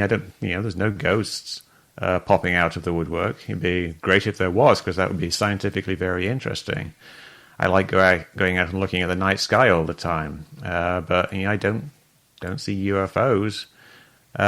What more should I do to try to maximize my opportunities for seeing some kind of experience? Because I would really like to do it, but I just don't think there's really like a way of going to the experience. It just happens to some people, and perhaps to some people more than others, but perhaps there are reasons for that aren't because they're in the right place. Perhaps they're just more, they perceive things in a different way, and they feel like they're having the experience. But I don't know. I would like to, if someone could figure out a way for a replication, or even just making it more likely. Like if I go into a graveyard, am I more likely to see a ghost than if I stay at home? There's a graveyard down the road from where I live.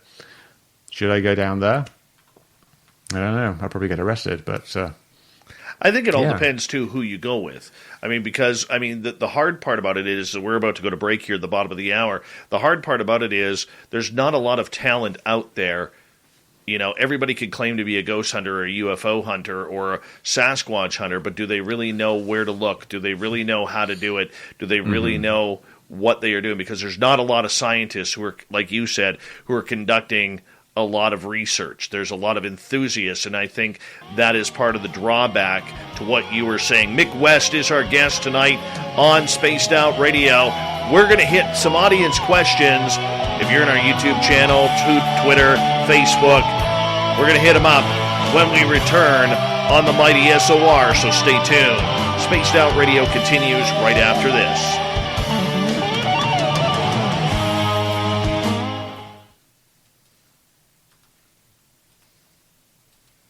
Fantastic half hour, my friend.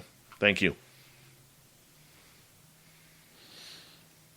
Yeah, it's sure true. I would be perfectly happy to experience something. And the Skinwalker thing, if people want to pay money to send me the Skinwalker, then I'll take it. But I'm not going to spend $1,500 of my own money to go there when I think probably nothing will happen, because it didn't happen to the owner of the ranch for 2 months. No, I understand that, but sometimes with this phenomenon, man, it is so weird though, because you can't predict when it's going to happen or to whom it's going to happen. Mm-hmm. And I've seen some weird. That's the problem, though. That's the problem. I've seen some weird stuff, man. Over the last number of years, which is why I ended up starting this radio show. And if I could explain it, and I think with journalism there comes a sense of skepticism because, you're always getting fed a bunch of bullshit. You know what I'm saying? And you have to be able to see through that bullshit, right? Absolutely. Yeah, with journalism, I've had stories written about things that I've been involved in, and whenever that happens, you get to see just how terrible the media is in relating reality. And they don't usually understand most of the stuff they're writing about, and they get it wrong all the time. It's just kind of glossed over. So I see what you're saying with journalism and the media not being very good at it's become clickbait. Things. It's become major clickbait, and that is part of the problem. Most of it is, I remember the shift. The shift happened up here in about 2003. I remember my news director, who I couldn't stand. The holidays are here, and this year, there's no better way to share the magic of the season than with a festive bouquet from 1-800-Flowers.com. 1-800-Flowers has holiday bouquets guaranteed to make everyone on your list smile. Right now, you can get 24 holiday light roses for just $39.99. Send a Merry Christmas with 1-800-Flowers. To get 24 holiday light roses for just $39.99, visit 1-800-Flowers.com/tune-in. That's 1-800-Flowers.com/tune-in. Ever wish for fuller lips? With Juvederm lip fillers, a licensed specialist can help you get the customized look you've been wanting. Juvederm Volbella XC or Juvederm Ultra XC can give your lips that boost of volume you've been wanting. Find a licensed specialist and see if it's right for you at Juvederm.com. That's JUVEDERM.com. Add fullness to lips in adults over 21 with Juvederm Volbella XC or Juvederm Ultra XC.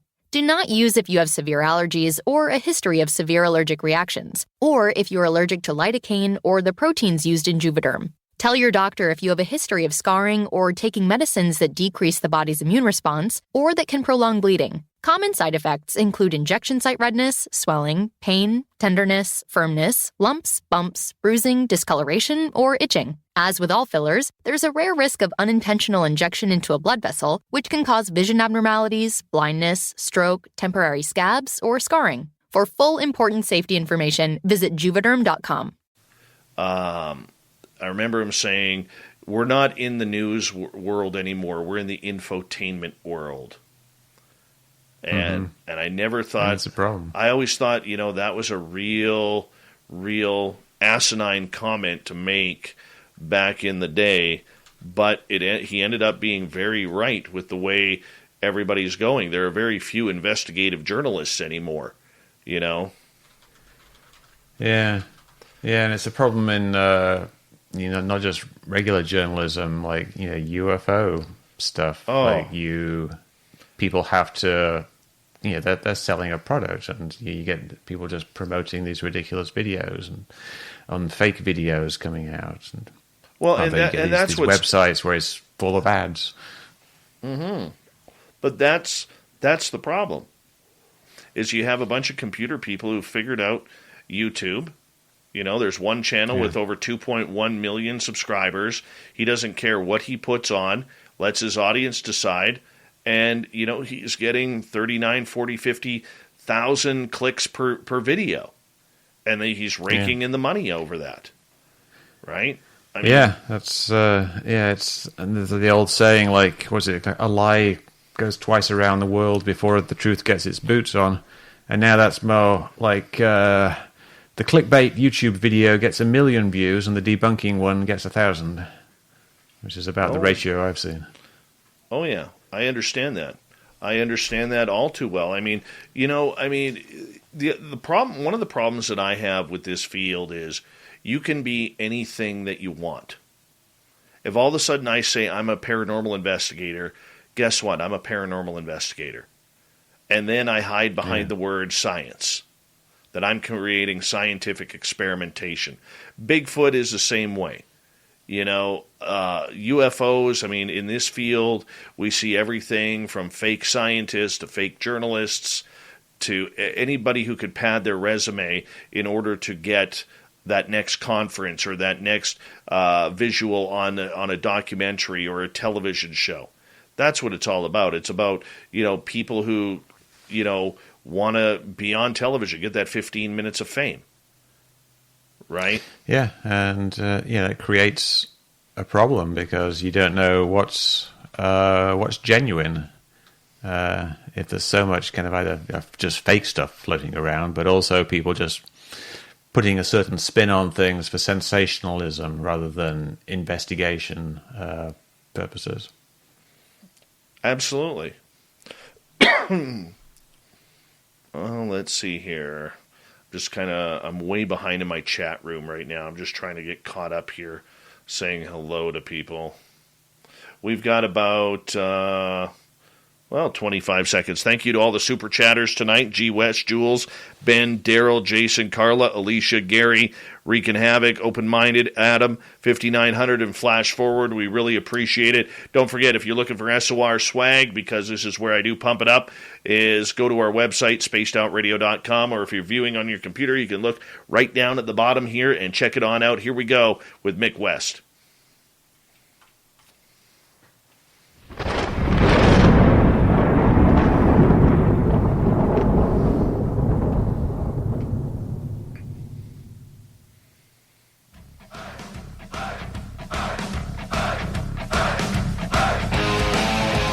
We pass the halfway point of Spaced Out Radio tonight. My name is Dave Scott. Thank you so much for taking the time to join us. We really do appreciate it.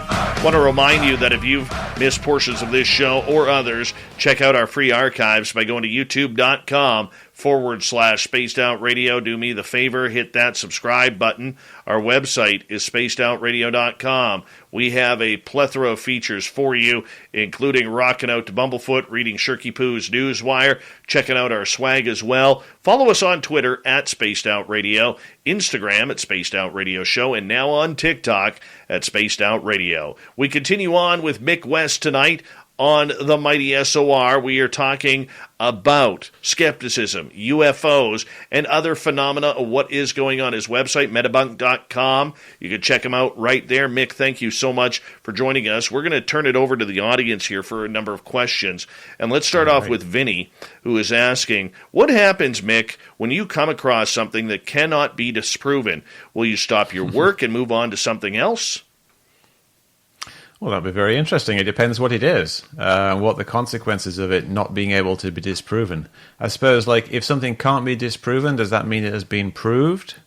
There's a thing, there's the old saying, you can't prove a negative. Let's say we saw this little white orb in the sky. Can I disprove that's an anti-gravity spaceship or an anti-gravity craft of some sort? I can't. So what do I do with that? I can't say I've proved that it is anti-gravity. I think if I can't disprove something, I would try to prove it, try to figure out what's actually going on. But I only move on when no more progress can be made. If it's interesting enough, I try to keep at things until I figure things out. All right, another question here. This one comes from Kason Lee, who is in Sri Lanka. And we thank you, Kason, for tuning us in. Debunkers of everything, isn't that a little closed-minded? Well, I'm not debunking everything in the sense that I think that everything is false. I debunk things that I find to be false. I can figure out that they are false and then demonstrate that. Now, if I can't, if I figure out something's true, I'll show that too. But because I'm mostly looking at topics that are somewhat esoteric, there is a lot of bunk in there, and so there's lots of material for me to investigate and then show whether it's true or not. I'm not a debunker who is an advocate. I'm not like the witness for the prosecution who is just trying to say that this person is guilty. I'm trying to figure out whether the person is guilty or not. I'm trying to figure out what's going on. If something is wrong, I'll point that out. If something is right, I'll point that out. So I'm not trying to debunk everything. Okay, perfect. Let's move on here. Brazelhoff wants to know, do you subscribe to Jacques Vallée's theory that they aren't ET, but a phenomena that presents itself differently over different time periods? Well, I don't think I do. I think Jacques Vallée's theory is more to do with entities from another dimension, essentially. That is essentially using UFOs as kind of a cover for their operations, as I understand it. I don't really follow it that closely. He thinks that the UFOs aren't what they appear to be, and there's actually something else, but it is, something that's transdimensional or something that's to do with collective unconsciousness. I kind of agree with it. Presents itself differently over different time periods, because I think that UFOs are something that is a whole number of different things, account for the various things that people are seeing.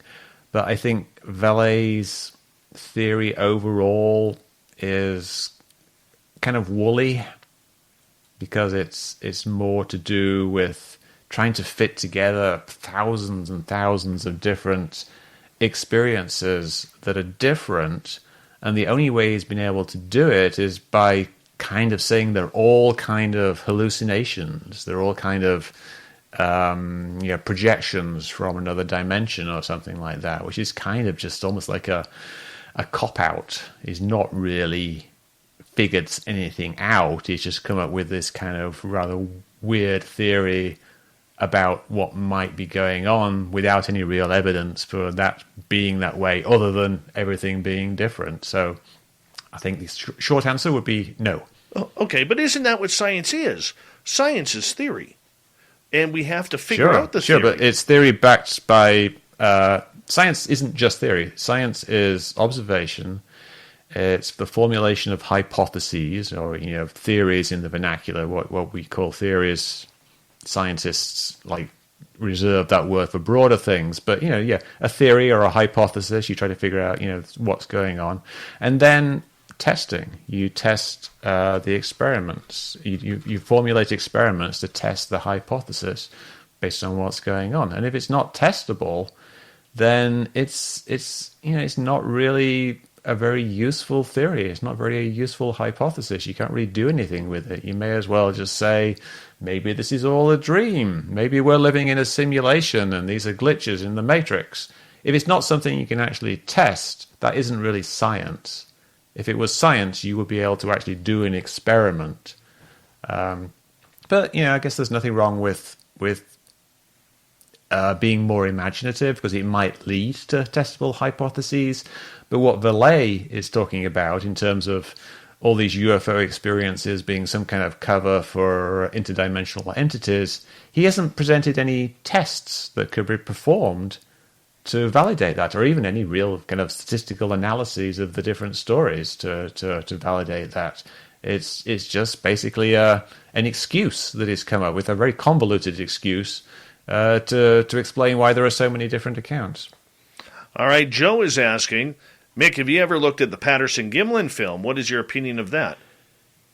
That is the Bigfoot film? Yeah, from 1967. Yeah, I think it's a guy in a suit. I don't really see anything that's physically impossible for it being a guy in the suit. It's just a big floppy thing with a guy, and he's got big shoes on which kind of extend out, so he has to walk in a weird way, swinging the arms around because he's acting. I think there was some guy who came forward who claims to be the guy in the suit. You don't know for sure whether it is him or not, but I don't see anything in the film itself that's inconsistent with it being a guy in the suit, and that seems like the most likely explanation. What about the boobs?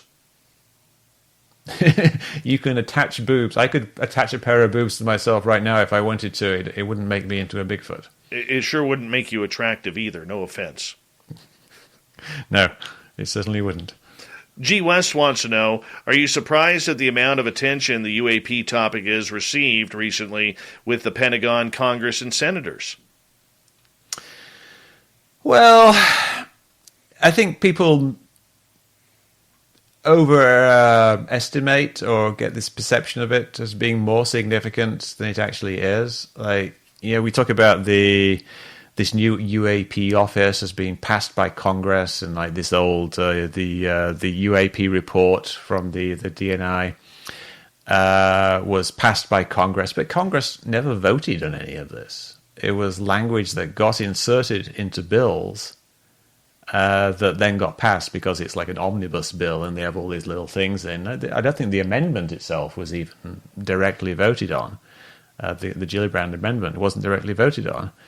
So most senators are not even really aware of it. And perhaps they are aware of it because UFO Twitter has been calling their office, but it's not really something that they've really given that much thought. And there isn't really this drive. I think what happened is largely down to lobbying efforts by essentially Chris Mellon and people around him, like Lou Elizondo, and the other people like Hal Puthoff and Jacques Vallée, and people in the so-called invisible college of people who are working in academia and in government who have this belief in the phenomena and in the need for disclosure and who are working towards it. But I don't really think the Pentagon is turning its all-seeing eye upon the phenomena. I don't think that's really changed that much. I just think it's the result of this lobbying effort that has come to fruition, and now we'll see where that leads over the next 5 years. Why spend the money on it if there's really nothing there? They spend money on all kinds of stuff. They probably spend way more money on the relocation of lesser spotted ground owls than they're going to spend on this. They spend billions of dollars on certain things. The F-35 program itself, over its lifetime, is going to cost over $1 trillion, just the F-35 program, over its lifetime of maintenance and development and everything. That's like a year's budget, from a couple of years ago. Now budgets have got a bit bigger. But, it's a drop in the ocean, the amount of money they're actually going to spend on it. They spent that $22 million. That wasn't very much. I don't know if they'll even spend that much on the new office, because all it is basically an office for the collation of reports of UFOs and the formulation of procedures for reporting and data collection, and kind of like a clearinghouse for the various departments to organize their efforts, which is probably stuff that they've already been doing. It's not like the Navy ignores everything that flies into their airspace. Obviously, they look into these things when something flies close to the fleet. The first thought now is that it's going to be a drone that's going to be attacking them. So it's not as if they've been ignoring all this stuff before and they've suddenly started spending billions of dollars investigating it. I think it's a relatively small amount of money being spent on a relatively small office, which hopefully will produce some interesting information down the road. Kim is wondering, do you believe military eyewitnesses are serial bad observers? Well, it depends what we're talking about. Military people are trained observers, which means that they are trained to spot things and identify them. In the general sense, there's lots of different types of trained observers. If you search like the .mil domain for a trained observer, you'll see trained observer in this, trained observer in that. But what we're talking about is observing things in the air, like planes and things like that. Now, when people get trained to be trained observers, they're given these aircraft identification decks, I think they're called. And there's I was looking at it earlier today. It's this. I have it on my drive. It's like this huge document. It's called the FM 44-80 Visual Aircraft Recognition. You can download it off the internet, and it's just this big document that like lists all the possible things you might see in the sky and their capabilities and what they look like from different angles and things like that. That's what they're trained in doing, in observing. They're trained in looking at these aircraft and identifying them, but they're not trained in identifying tic tacs. They're not trained in observing things that are non-Newtonian in the way that they move. They're not trained in estimating the size of an object that has no distinguishing features. So they're highly trained in observing planes and drones and things like that. But I'm not sure that that skill set is incredibly useful when it comes to something that's entirely different. It might even cause problems, because if you're highly skilled in spotting a certain type of thing, like aircrafts and drones, you might end up kind of shoehorning your perception of things into that domain, into that set of possible things. And so you perceive things as being a certain size. Like the Tic Tac, you perceive it as being the size of an FA-18 because that's what you're used to seeing. But did Fravor didn't have training on how to estimate the size of a Tic Tac shaped object. So how did he do it? He just basically took what he knew already and tried to map that onto what he was seeing. So no, I don't think they are serial bad observers. I think most of the time the observations that they make are entirely accurate, because they're mostly looking at things that are things like planes and drones, things that they need to look at. Yeah, but when something comes along that doesn't fit in that, it's very hard to actually make an accurate observation. Well, I understand that, but I mean, it's very easy to be able to tell the size of something if you're used to the size of something. I know this pen is 4 inches long. It's in your hand, though. Right, and it's a pen. If there's a Tic Tac right beside me that I'm flying by and it's the size of my aircraft, I'm pretty much going to know if it's 47 feet. If you don't know how far away something is, you don't know how big it is. There's a bunch of interesting photographs of planes, and it looks like one plane is flying and the other plane is like flying right next to it, like the one's overlapping the other. But what they're actually doing is, like, this one plane is very big. It's like an A380 or something, an jumbo jet. And then the other one is a smaller one, like a 737. It's half the size. And so one is like 5 miles away and the other one is 2.5 miles away. But they look like they're in the same position because you don't know how big the plane is. And if that illusion can happen with planes, it can certainly happen with something that has no distinguishing features.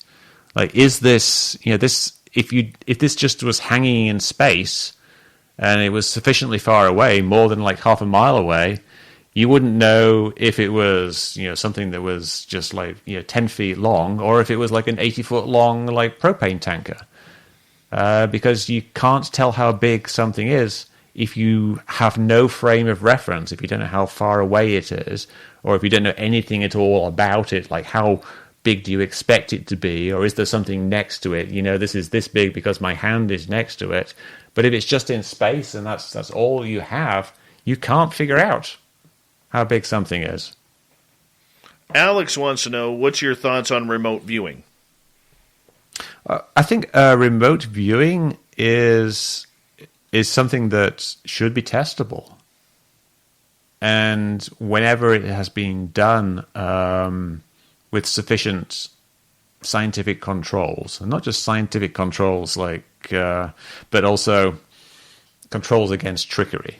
A big problem is that when scientists study things that are a bit esoteric, they get fooled by people like, say, Uri Geller, who's a stage magician who can use these stage tricks to, just make things disappear and bend spoons and do things like that and pretend to read people's minds. We've all been to magic shows where people appear to read people's minds. They're not reading people's minds. They're using, some kind of trick, essentially, to make it seem like they are. And remote viewing, when it seems like it is working, is probably some kind of trick, or perhaps just, a lucky guess at that time. If it actually worked, you will be able to scientifically test it. And because it hasn't withstood rigorous scientific investigation, I don't think it actually works. They've been trying it for decades. Apparently, they have not perfected it. So, we'll move on here. Big Willie is asking, Mick, do you understand that we are not operating on the same levels of physics as these things? The fear of being in a position to experience something that will challenge your worldview is weird, man. Well, that'd be great. Buy one, get one for $1 at McDonald's. Or as we like to call it, the can't have just one deal. Mix and match a sausage biscuit, sausage McGriddles, McChicken biscuit, chicken McGriddles, or crispy hash browns. Want 2 sausage biscuits? Buy one, get one for $1. Want a sausage biscuit and hash browns? That's cool too. Choose more of what you love. Buy one, get one for $1 at McDonald's. Prices and participation may vary. Valid for item of equal or lesser value. Cannot be combined with combo meal. Buy one, get one for $1 at McDonald's. Or as we like to call it, the can't have just one deal. Mix and match a sausage biscuit, sausage McGriddles, McChicken biscuit, chicken McGriddles, or crispy hash browns. Want 2 sausage biscuits? Buy one, get one for $1. Want a sausage biscuit and hash browns? That's cool too. Choose more of what you love. Buy one, get one for $1 at McDonald's. Prices and participation may vary. Valid for item of equal or lesser value. Cannot be combined with combo meal. That would be great if that was true. You say you, Big Willie, are making an assertion that we are not operating on the same level of physics as these things. Now, how do you know that? I mean, how can you demonstrate that? You think that is true, and maybe it is. Maybe it is, but I wouldn't say I don't understand it. I understand that you're claiming that that is the case. Tic Tac supposedly moves by warping space-time, so it can move from one place to another without essentially passing between the intermediate space, or move by compressing everything and then expanding it, so you whoop, whoop. So yeah, I understand the various theories that people have put forward about different types of physics, but I don't agree that it is the case. And I'm certainly not afraid of that being discovered. That would be amazing. That would be awesome. Discovering the warp drive, we could colonize the galaxy. That would be just, it would be an epochal change in the course of human history, and I would just love for that to happen. Yeah, I'm actually, one of the things that gives me the heebie-jeebies a little bit is the fact that we are stuck on this little planet, and it's difficult to get off it. So I would really personally love it if we could have some kind of space drive that actually worked. That would be wonderful. So if we got to get it from the aliens, then bring it. All right, let's go to Jonathan. Nick or Mick, it sounds like you're selling your product, which is debunking. Do you make money from your debunking? I am losing money. And no, I I would like to make money. Sure, but I have a book, Escaping the Rabbit Hole, which isn't really about UFOs. It isn't really about the supernatural. It's more about just kind of regular old conspiracy theories. It's about how to talk to people. And yeah, I made maybe a few $1,000s from that. It's not like a super successful book. Most books don't make very much money. You mean you don't have a butler over this? I get paid occasionally to appear on TV shows, and they'll pay you maybe about $500 for a day, and that happens less than a handful of times per year, so not very much. Other than that, I write a couple of columns, and I get paid standard rates for that. But no, I'm hardly making any money. When I was working in the video game industry, I was making millions of dollars, and I should have stayed in the video game industry if I wanted to make lots of money. And instead, I retired, and now I'm living off my savings essentially. And I'm not making any money at all in terms of a net profit from my debunking efforts. So why do it? I enjoy it. It's a lot of fun. There's kind of two reasons, really. The stuff like this, the investigating UFO videos, I enjoy the kind of the puzzle aspect of it, the intellectual challenge, trying to figure out what's going on. I enjoy talking to people about it as well, like talking to you and other people who are in the field. It's just I just enjoy the interactions with people.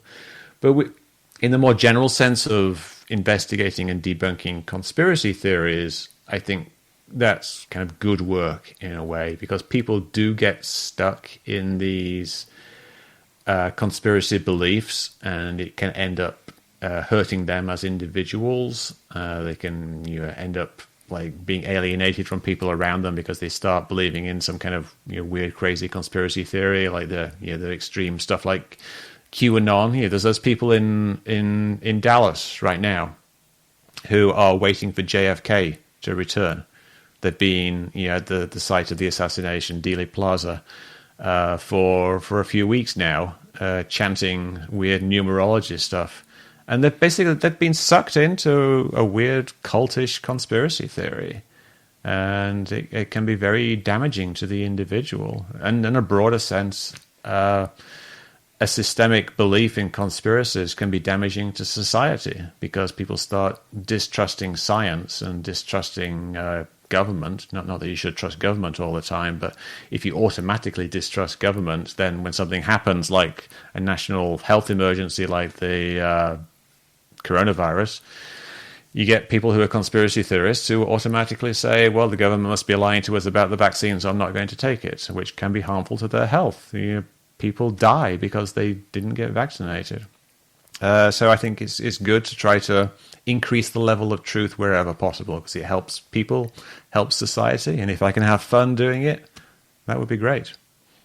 Well, as long as you're enjoying yourself, we're going to continue with audience questions when we return from the break at the bottom of the hour. We have Mick West for another 30 minutes here on Spaced Out Radio, and we appreciate him taking the time to break everything down with all of us regarding skepticism and UFOs, amongst other topics that are out there. And you know what? He hasn't dodged a question yet. He said he wasn't going to, and he's been a man of his word so far. Whether we agree, whether we disagree, that's all right. That's why we have the discussion here on Spaced Out Radio.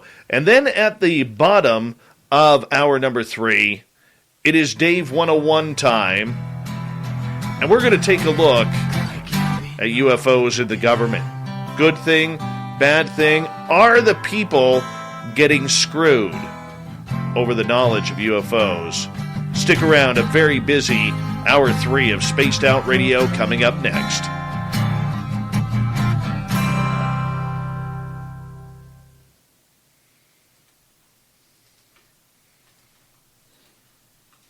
Hey, space travelers. All right, this Mick, is John. we have about 6 minutes here. I'm just going to put your mics on mute. I'm going to just head out, take a bathroom break. I'll be right back, okay? Me too. All right. Be right back, people.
down, Duck.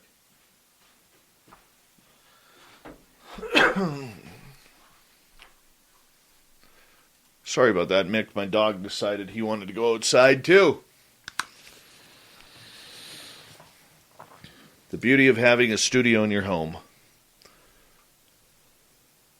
Oh, I forgot to unmute mine. Sorry, Mick. My dog wanted to go outside, too. The beauty of having a studio in your home. Yeah, I know. My dogs went out just before this, so they're good. Yeah, my guy likes to go out and then come in. He likes to come in for work. So his work is laying down and falling asleep on the floor. Leaves the hard stuff to me. Yep. I really appreciate you doing this, Mick. Thank you so much. Yeah, no worries. It's fun. When we get to the break, at the bottom of the hour, I would appreciate just hold on until we get through into the break, and then I'll say a proper good night to you. Alrighty. I hope we've treated you with respect and dignity, like we try with all guests. Sure, yeah, definitely. Except for those guys in the comments, of course. Oh, yeah. Well, just kidding. It's an emotional topic. Emotional topic.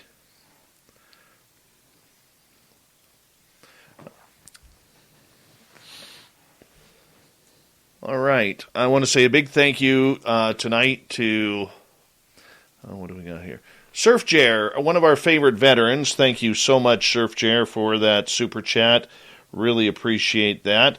Along with G. West, Jules, Ben, Daryl, Jason, Carla, Alicia, Gary, Wreaking Havoc, Flash Forward, 5900, Adam, and Open Minded Clarity. It's a great way to support what we do on this show on a nightly basis. So thank you so much. Big thank you to everybody tuning in. Don't forget to hit that subscribe button and ring that bell if you are new. We would greatly appreciate it.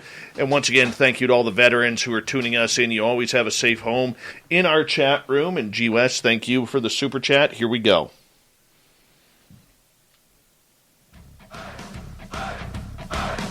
Would you like to connect with us? Head to spacedoutradio.com for all your latest show info. Now, back to Dave Scott and SOR. Here we go with the third and final hour of Spaced Out Radio tonight. My name is Dave Scott. Thank you so much for taking the time to join us. We really do appreciate earning your listening ears wherever you are on this beautiful planet we call Earth. Hello to everyone listening in on our terrestrial affiliates around North America, digitally on TalkStream Live, Revolution Radio, and KPNL. All of our archives are free. Go to youtube.com/Spaced Out Radio. Just do old Davey the favor. Hit that subscribe button.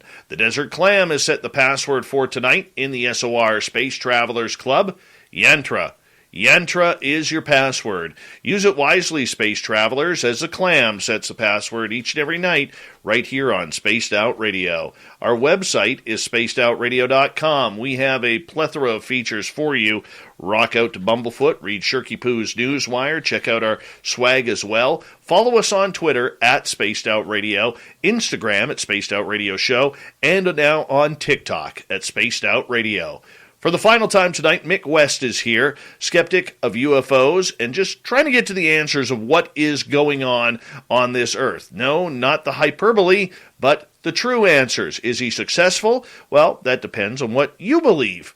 His website, metabunk.com, if you want to check it on out. We highly appreciate you doing that. Mick, thank you so much for joining us tonight. It's been an incredible show so far.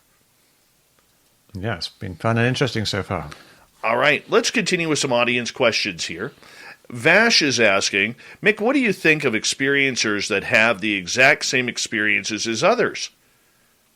That's a very interesting question, and I suppose it depends on what the actual experience actually is. I mean, if it's something like seeing a TR-3B flying triangle, then perhaps there's certain things that cause that to be seen. I mean, maybe there's actual TR-3Bs flying around, or maybe they see the same type of plane, like I think as a DC-9 has lights on the front and each end of the wing and a red light in the middle, and it looks like a flying triangle. But more interesting than that, there's I used to have sleep hallucinations, like sleep paralysis and these hallucinations, and I would fall asleep and I'd see this giant spider descend from the ceiling. And lots of people have that exact same experience. They have this same hallucination of giant spiders descending from the ceiling. My wife has the exact same thing. She doesn't have it. She's not had it for years either. But we both would occasionally have the exact same experience. Not at the same time, but we would have the same experience, like a giant spider descends from the ceiling towards me, and I jump out of bed and turn the light on, and I'm looking for the spider. And there's probably people in the comments section here that are watching or just watching who have had similar experiences. And I think there are certain kind of just things to do with the human brain where people end up experiencing things the same way. People who take DMT often describe having very similar experiences of talking to like a little grey elf-like man or something like that. And why are they all having this same experience? Could it be they're breaking through to a new level of reality? Or could it just be that's the way the brain is wired? And that, when you take a certain chemical or a certain thing happens to you, you perceive things in the same way. So, it's a very interesting question, and a lot would depend on, what you're actually talking about. But there's lots of interesting possibilities. All right, let's get to another question here. And this is from Nicole. What do you think about the Betty and Barney Hill abduction then? I don't know. I mean, I don't think that they were abducted, and I don't think that the things that they described happened to them. I don't know whether they made it up or whether it was just some combination of things. I was reading Richard Halprin's book. What was it called? I can't remember now. But he's got a book where he described it as being some kind of, generational racial trauma coming to the front and manifesting itself as an abduction scenario, which seems a bit ridiculous to me. But maybe they were a mixed race couple, and people hypothesize about the stress that can put on them and how that could have been related to what the experience actually was. But I have no idea. All we've got to go by is their account, and there's no real physical evidence of what actually happened to them. So I think it's unlikely that what they described actually happened, but I don't know the reality of the situation. Your thoughts on Rob Newman and CE5 from Ian over in the UK? I do not know who Rob Newman is. I know what CE5 is, Close Encounters of the Fifth Kind, which I guess is you summoning people or having some kind of communication with the aliens. And of course that's typified by Stephen Greer's camps, where you pay money and get a CE5 experience. I think probably most of that is people really wanting to have an experience. And if you really want to have an experience, you're going to end up having it. And some of that where it's an organized thing, like Stephen Greer's thing, there may be some kind of deliberate misperception where they either put the people in a position where they're going to see things like military flares or drones or whatever, or the people could even fake these things. It wouldn't be that hard to, especially now, get 3 drones and have them whiz around in the sky and make sure everybody gets value for money when they go on a CE5 retreat. But I don't know who the other guy was, so I can't really comment on that. All right, Arlene and a couple other people have asked in the chat room, have you ever investigated a conspiracy theory that turned out to be true? Well, not really. The thing is, there's a terminology issue here. For something to be a conspiracy theory, it has to be something that isn't known to be true to start out with, and then for that to be discovered to be true. Now, there are lots of things that we can say are like conspiracy theories that are true, like say the Iran-Contra scandal, where Oliver North was selling arms to Iran to finance the Nicaraguan Contra-revolutionaries to have some kind of civil war down there. That was a big conspiracy. Perhaps went all the way to the top with Ronald Reagan. But was it a conspiracy theory? It's not like people were making YouTube videos. Not that there were YouTube videos about it, but no, I haven't there are obviously lots of conspiracies that are real, and that's, I start my book by saying conspiracies are very real, of course. There's loads and loads of conspiracies, obviously. You just look at any criminal case, it's essentially a conspiracy, and there's lots of corruption within government and lots of all these kickbacks and lobbying and things like that, which are essentially corruption, and big business like conspiring to make money and change legislation and things like that. So conspiracies are real, but I haven't personally investigated something that turned out to be a real conspiracy that wasn't really already known to be a real conspiracy. All right, let's move on with some audience questions here, because I know they are kind of building up here and continuing on. Man, can't believe how active our answer is here. Phil is asking, what made you debunk the chemtrail program? A little bit off topic. Well, but... I kind of touched on that earlier. Like, I was learning to fly at the time, and so I just had done a little bit of studying on aviation weather. And I'd been flying around the airspace, so I've been looking up planes a lot, and I just kind of came across it on Wikipedia, and someone had made a page on the Wikipedia about chemtrails, and I thought it would be a fun thing to write blog articles about, so I just started my contrail. Buy one, get one for $1 at McDonald's. Or as we like to call it, the can't have just one deal. Mix and match a sausage biscuit, sausage McGriddles, McChicken biscuit, chicken McGriddles, or crispy hash browns. Want 2 sausage biscuits? Buy one, get one for $1. Want a sausage biscuit and hash browns? That's cool too. Choose more of what you love. Buy one, get one for $1 at McDonald's. Prices and participation may vary. Valid for item of equal or lesser value. Cannot be combined with combo meal. Buy one, get one for $1 at McDonald's. Or as we like to call it, the can't have just one deal. Mix and match a sausage biscuit, sausage McGriddles, McChicken biscuit, chicken McGriddles, or crispy hash browns. Want 2 sausage biscuits? Buy one, get one for $1. Want a sausage biscuit and hash browns? That's cool too. Choose more of what you love. Buy one, get one for $1 at McDonald's. Prices and participation may vary. Valid for item of equal or lesser value. Cannot be combined with combo meal. Science blog, and went from there. I just found it really interesting. What do you need from the U.S. government to come out and say you think there are visitations happening here? Because lately, as we know, there's a lot of attention going into this.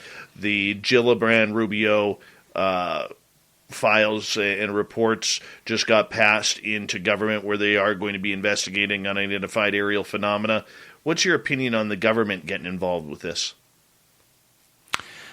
I think they're going to basically reveal some real issues, like things like why pilots are seeing unidentified objects, like stuff like airspace clutter and things like drones going into airspace and balloons, things like that.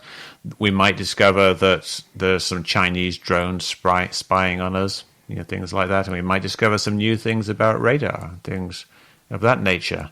I think it's unlikely that we'll discover anything earth-shattering in the sense that a lot of the UFO community is hoping, like some kind of anti-gravity drive or some kind of alien presence. But I think there's obviously lots of real issues in the UAP phenomena, particularly around drones and foreign drones in particular, and that things will be discovered.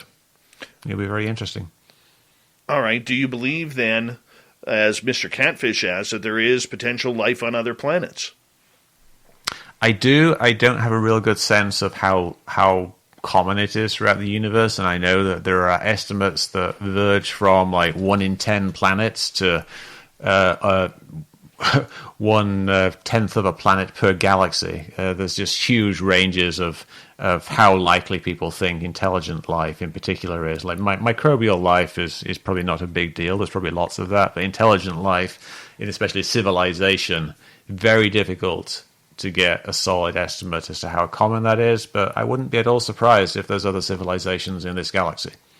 Square Hammer is asking, how do you explain military radar tracking objects traveling at thousands of miles per hour, then immediately making a 90-degree turn? I don't have a good explanation for that. There's really only 2 plausible explanations. One is that there was an actual object that was doing that, And the other is that there's some kind of inaccuracy in the radar. Perhaps it's tracking like two different objects at the same time and getting confused between them. Perhaps it's an entirely false return. Perhaps it's a bug in the software. Or perhaps there's an actual craft doing that thing. But these are usually one-off things. If we had two entirely independent radars giving the exact same track on something, that will be very significant. But we don't. We just see that from single radars in that level of detail. So do you think that those craft that are making these 90-degree turns or high G-force turns are human-made and manned, or do you think that there are... No? No, I think the most likely explanation from what I know and from what I've looked into is that they are problems with the radar, and they're not actually craft that are doing these things. It depends on what we're talking about here. If it's just something that goes at 500 miles per hour and makes a 1 mile radius turn, then that's one thing. If it's something that's going at 5,000 miles per hour and stops in a tenth of a second and then changes direction, then that's something that's probably a radar glitch. And there may be a little gray area in the middle where there are some new craft that are a lot more maneuverable than we think. But there are things that are so extreme that they can only be essentially, alien technology or some kind of radar glitch. And the radar glitch thing seems more likely because it only ever shows up on single radars. So do you believe then that, if you go back to the early 1990s when Ben Rich of Lockheed Martin said, we have the ability to get ET home again, which he's, many people believe he said in jest, the fact that we're 80 years ahead, or the government and these black op companies are 80 years ahead in technology from where they showed. Do you put any stock into that? No, I don't. I don't think that the military is that far ahead. When we see things that are revealed by the military, like the U-2 or the stealth fighter and the stealth bomber B-2, they're got some novel things in them, but it's not the kind of paradigm shift that people are talking about. And science and technology generally progresses incrementally. I mean, it always progresses incrementally. The transistor that we have in our computers now that runs everything, that started out as being this big bulky thing, and then it took many, many years for it to even get down to the small size of the integrated circuit. And now that we have a billion or a trillion transistors in a square inch, but that took 50 years to do it, and it was an incremental thing. Even though it's a revolution, the fact that we have semiconductors doing these amazing things, it's not something that happened overnight. It took a really long time, and it's really not something that you could hide away for 70 years whilst you gradually develop this technology. I mean, how are you going to gradually develop something in secret? It doesn't really work unless it actually is out there and it's being used. So I don't think there is this secret track of government military technology that's 50 years ahead of us. And in a lot of cases, is actually behind because they have to use reliable technology rather than the cutting-edge stuff. All right. Post-Disclosure World is asking, Mick, are you in the midst of working on a UFO book? Only in my head, I'm afraid, Ryan. It's something I'd like to do at some point, but I haven't put a pen to paper yet. So it's something that you will eventually delve into? I certainly hope to, yes. In a UFO book, what would you want people to know? I think a lot of what we talked about here, the UFOs represent a very diverse field. Lots of different things contribute to the phenomena, and that people who investigate UFOs are whether they are debunkers like myself or investigators or experiencers, they're all essentially looking for the same thing. Is that we're all trying to figure out what's going on, and there's lots of interesting things going on in terms of looking at the physics and the little puzzles, and then there's interesting stuff going on with the people, and there's interesting stories there too, like what's going on with Chris Mellon, what's going on with Lou Elizondo? These are interesting stories, and I think you can kind of weave everything together and make a very kind of interesting story. Two-part question here before we get to our next one. Is there a UFO case that you have interest in that really kind of pushes even your own envelope? And number two, I'll ask number two in a second. Let's get to that one first. Yeah, well, I mean, I could say like the Nimitz case with David Fravor's encounter is something it's very interesting and difficult to explain. If he saw what he said he saw, and he's one of the most well-regarded and more compelling witnesses. Yeah, a lot of the stuff that's just like dodgy radar returns or blurry videos, it's not particularly that compelling, not particularly that interesting. So really, the really interesting stuff does end up being these cases like the Nimitz case, especially where you have more than one witness. So if I could pick one case where I would like to see exactly what's behind the curtain, what's actually going on there, I think I would pick the Nimitz case because it's been very frustrating in a number of aspects, and it would be great to get some resolution to that. And I don't know, maybe the new UAP office might let some things slip at some point. Well, that's hopeful. That's hopeful. I don't know if we will get anything. But my second part about this is, with Chris Mellon and Lou Elizondo, if the phenomena isn't already here, why do you think they have been pushing for this type of disclosure or confirmation regarding the reality of this subject on this planet? If it isn't here, it seems like a grand waste of time. Well, I think they think that it is. They've been fairly direct in saying that they think that the extraterrestrial hypothesis or some kind of non-human intelligence hypothesis is what is behind these things. They've been fairly explicit in saying that there's no human technology that could do what they think that they are seeing. So they have been convinced, and I think this has happened to like a bunch of people, is that you listen to David Fravor and you become convinced. You get shown these videos and you have someone walk you through them and say how amazing they are, and you get convinced. And I think Chris Mellon has become convinced, and I think Lou Elizondo has become convinced, and I don't know entirely what their motivation is, but I think it's driven by a belief that essentially aliens are behind these things flying around in the sky, and they believe it's important to get that information out to people. If that information is correct, and considering the insider sources and areas that they would have access to that information, should we not put more belief and stock into what they are saying? No, I don't think so, because from my interactions with them, I haven't talked directly with Chris. I've exchanged a few Twitter messages with him. But I have interviewed Lou Elizondo, and I've seen extensive interviews with both of them. I don't think they've really demonstrated a sufficient technical grasp of the evidence to make that determination themselves.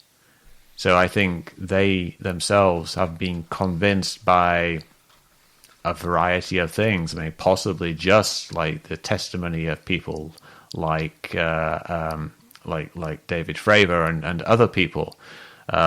Possibly they've seen some other videos, but Mellon doesn't say. He says there's nothing more compelling than the gimbal video, and I don't think the gimbal video is that compelling. So sure, you would think they would have seen more, but just the indications that they've given from their understanding of what's out there, the Navy videos, doesn't really show a deep understanding of what those videos are actually showing. And so why should we believe them about other videos that they might have seen? All right, we're coming down to about the last 90 seconds here. I'm going to fire off Greg's question. Do you believe in a God? And if so, can you prove it? I don't think there's any compelling evidence of a God. If someone wants to bring that evidence out, then I'd be happy to have a look at it. But I don't have a belief in God. No. All right, my friend, we got 1 minute to go here. I want to say a big thank you to you for coming on Spaced Out Radio tonight. Very much appreciate you and your answers and your candor on our show tonight. It was the first time we've had you on, and I think that you did very well. Do us a favor. Tell all our listeners where they could find your book, your information, your websites. Sure. You can. I'm on Twitter a lot, so you can go to @MickWest on Twitter. I'm there. My website is metabunk.org, or you can just Google Mick West, and I'll crop up. And I'm @MickWest on pretty much every social media platform. And my book is called Escaping the Rabbit Hole, and you can find it wherever books are sold. Wow, man. I cannot believe how fast this show went by. This was a good one, and I really appreciate you taking the time to join us as we get ready for the final half hour of Spaced Out Radio coming after this. So if you want some entertainment, follow Mick West on Twitter, @MickWest, and we really appreciate Mick coming on the show tonight, giving us a different look at ufology overall. Coming up next on Spaced Out Radio, it's Dave 101. We're going to take a look at the government looking into UFOs. Is it good for us? Is it bad? Are we getting enough? Will we get any answers? Followed by Shirky Poo's news, and we'll go from there. Final half hour, Spaced Out Radio, coming up next.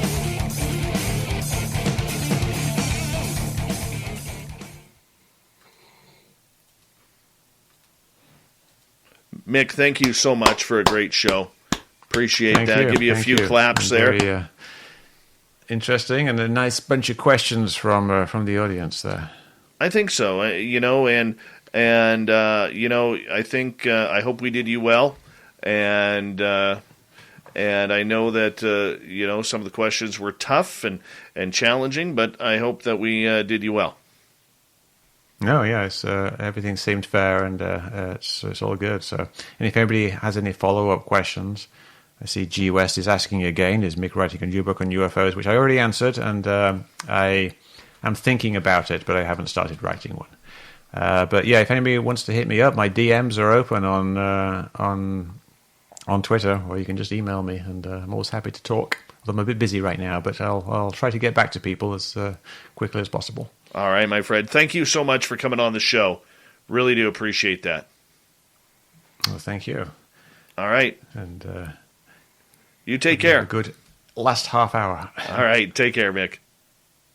All right, Mick West, everybody. And you know what? I was very, very happy and impressed with the high quality of questions. I apologize that I did not get to them all. I was way behind in the chat room tonight due to the amount of questions. So if I skipped yours, it was not on, well, technically it was on purpose because I was just trying to catch up. Please don't hold it against me.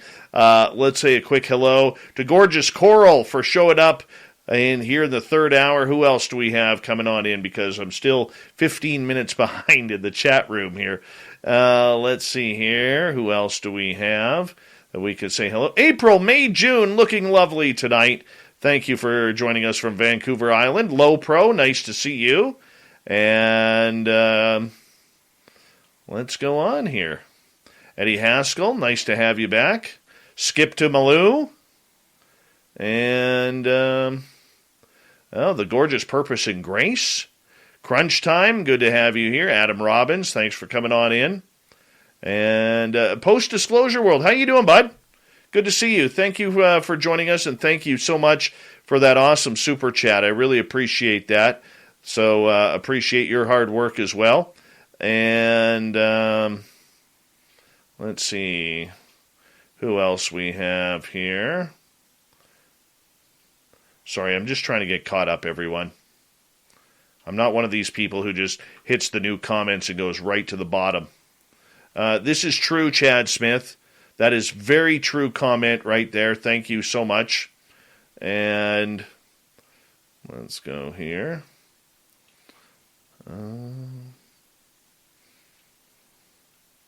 GFGFGFGFG, thank you so much, buddy. Appreciate you coming on in. Thank you.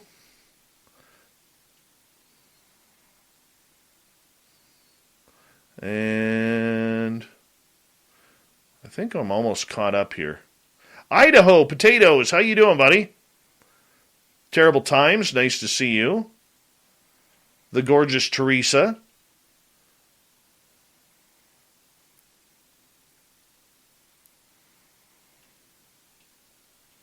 Bim Jim, thank you for joining us.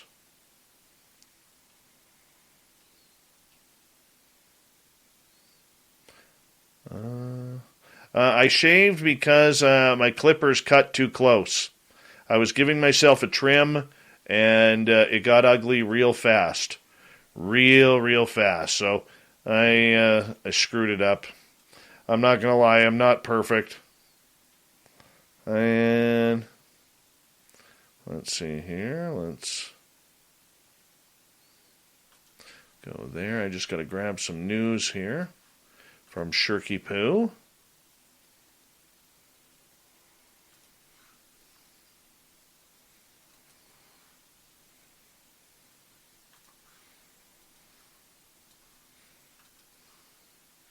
We got about 1 minute here.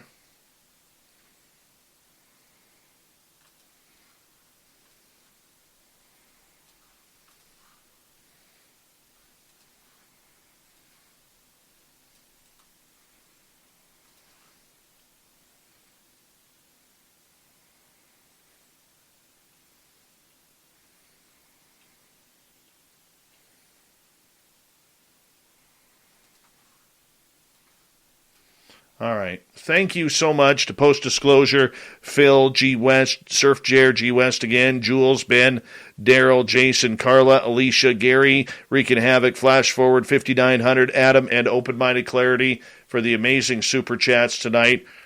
Very much appreciate you taking the time to support Spaced Out Radio that way. Don't forget you can get your SOR swag coming up here on our website. And hello, gorgeous Kim Jelvin. Here we go.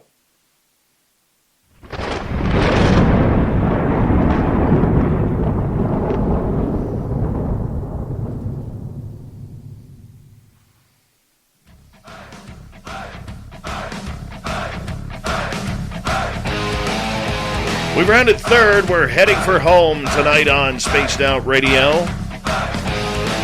My name is Dave Scott. Thank you so much for joining us. We really do appreciate earning your listening ears. Want to remind you that if you missed portions of this show or others, let's check out our free archives by going to youtube.com/Spaced Out Radio. Do old Davey the favor, hit that subscribe button. Our website is spacedoutradio.com. We have a plethora of features for you. Rock out to Bumblefoot, read Shirky Poo's Newswire, and check out our swag as well. Follow us on Twitter at Spaced Out Radio, Instagram at Spaced Out Radio Show, and now on TikTok at Spaced Out Radio. Let's get to Dave 101.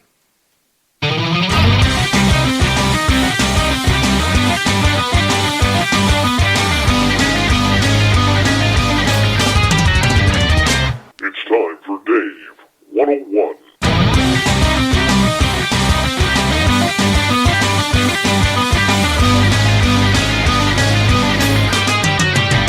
Here we go. We got the government dropping the gloves with the military-industrial complex on UFOs, and it has been a very, very good battle. The Pentagon coming out of their corner saying, look, guys and gals, we don't need you to look into UFOs because we got this covered, we got this handled, and by the way, Buy one, get one for $1 at McDonald's. Or as we like to call it, the can't have just one deal. Mix and match a sausage biscuit, sausage McGriddles, McChicken biscuit, chicken McGriddles, or crispy hash browns.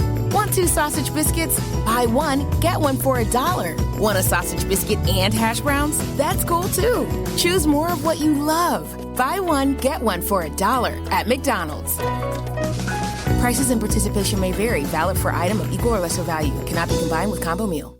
Buy one, get one for $1 at McDonald's. Or as we like to call it, the can't have just one deal. Mix and match a sausage biscuit, sausage McGriddles, McChicken biscuit, chicken McGriddles, or crispy hash browns. Want 2 sausage biscuits? Buy 1, get 1 for $1. Want a sausage biscuit and hash browns? That's cool too. Choose more of what you love. Buy 1, get 1 for $1 at McDonald's. Prices and participation may vary. Valid for item of equal or lesser value. Cannot be combined with combo meal. If you don't want, or if you want some information, don't worry, we're not going to give it to you.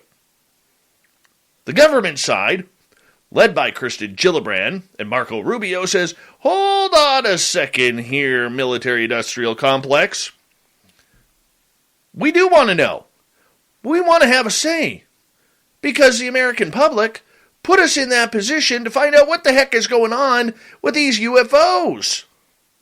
It's been quite the battle. And recently, Senator Gillibrand's groundbreaking UAP amendment made it to the final NDAA.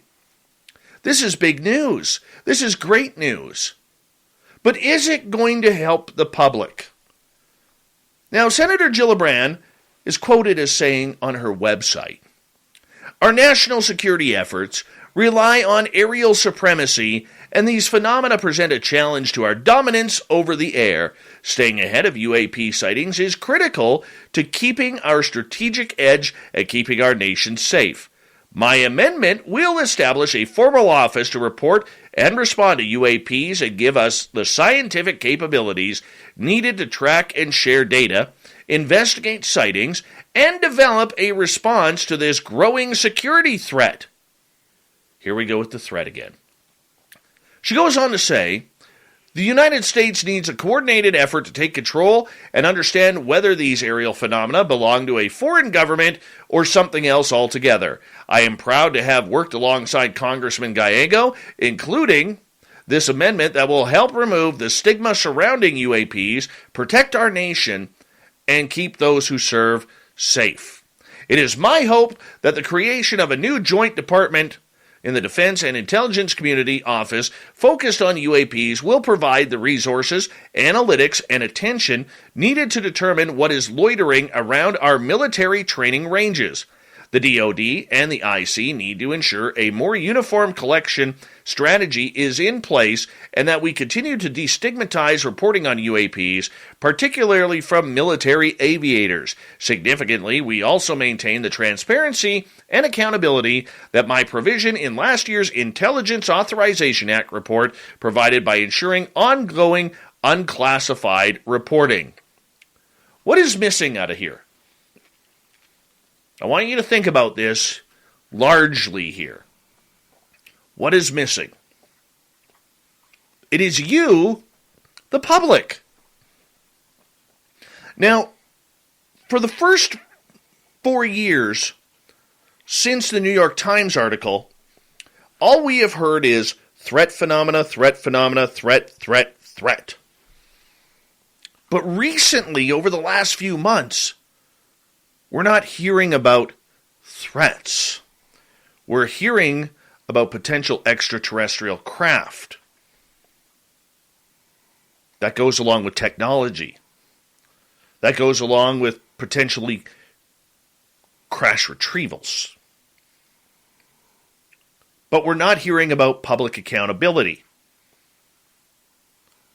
This is what ufology needs. This is what we want. Hey, this is a great step forward. Don't kid yourself.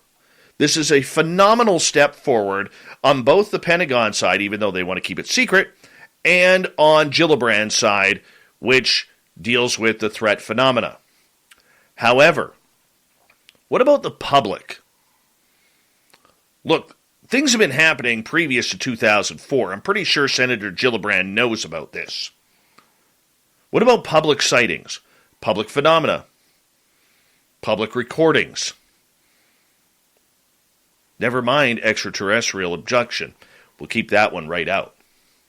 But the fact that this does go backwards in a way, if we scrutinize it, it's difficult to understand that after we waited so long for the threat phenomena to disappear, that now it is enacted once again. If these craft, whether it's Tic Tacs, black triangles, boomerangs, saucers, whatever you want to call them, are from an extraterrestrial intelligence, we have to understand a couple of things here. Number one, this isn't about the military. It's about the entire world and every person, animal, and mammal on it.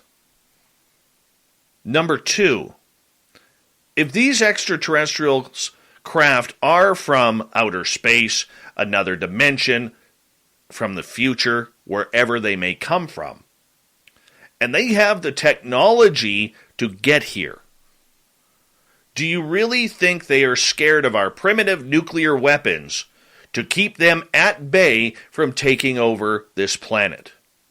Look, there have been reports all throughout history of UFOs and potential ET contact. I really highly doubt that some extraterrestrial force would come to this planet and say, you know what, we are going to wait until they can fly in the sky before we take this planet over.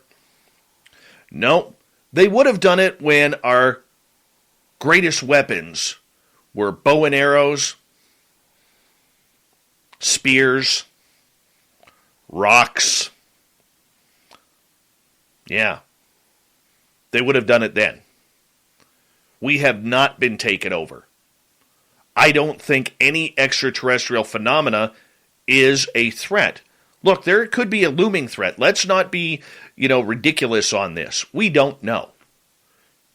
And anything we don't know under the military is considered a threat. We have to remind ourselves of that. But so far, we haven't had any alien species coming down like Independence Day or the television series V coming down to eat us humans, to take us over, make us slaves of the universe. Hasn't happened yet. Heck, we've seen more of that happen with our own population than we have extraterrestrials. So it is ridiculous that this plays the threat phenomena, and it's all about the military once again. What about airline pilots? What about private pilots? What about people sitting on their patio who eyewitness something? What do they do? If we want transparency in this subject, there's nothing so far that I have read about this bill that shows that it's transparent. Now, others may disagree with me, and that's okay. Then others will sit there and say, look, Dave, before you can round all three bases and head for home, you need to get to first base first. And that's exactly what we've done. The fact that this is now part of law in Washington, D.C. is a good thing. But how does it help people? How does it help the person who is in their living room afraid to go to bed at night because visitors may come over again and say hello? We haven't addressed that. To me, this bill still segregates UAP from the extraterrestrial phenomena, which doesn't really make sense considering recently, out of the Pentagon and out of NASA, we have heard some major people start using the word extraterrestrial. So which way are we going to have it here? It seems like we are running around in circles. Is it a threat? Is it not a threat? Is it extraterrestrial or is it of this world? Now, if you've noticed, over the last number of months, both Chris Mellon and Luis Elizondo have really eliminated the words Russia and China from their vocabulary when talking publicly about this phenomena. Why do you think that is? It's because they know it's not from here. Those in the know on this subject already know that they, whatever and whoever they are not from Earth. And we have to open up our minds, and our lawmakers need to open up their eyes and realize that this isn't about the United States military. It isn't about the threat. It's not Russia. It's not China. Somewhere in a cave in Afghanistan, the Taliban have not built Tic Tacs.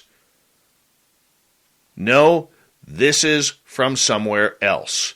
Where that someone else is, can be debated. It could be debated that it's from Earth, from another time, from a different dimension, maybe from the future and time travel. Or, in my opinion, the likelihood, outer space. We haven't been taken over. We haven't had any instances of being taken over. We need to wake up to that fact. And when you use the threat phenomena narrative, all you're doing is creating more secrecy.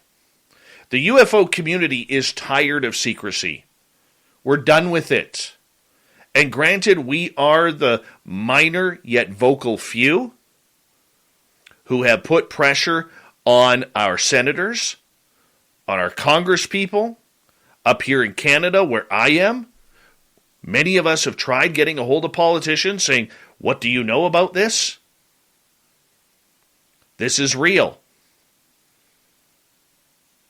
Stop trying to beat behind a bush and treat us as if we are stupid.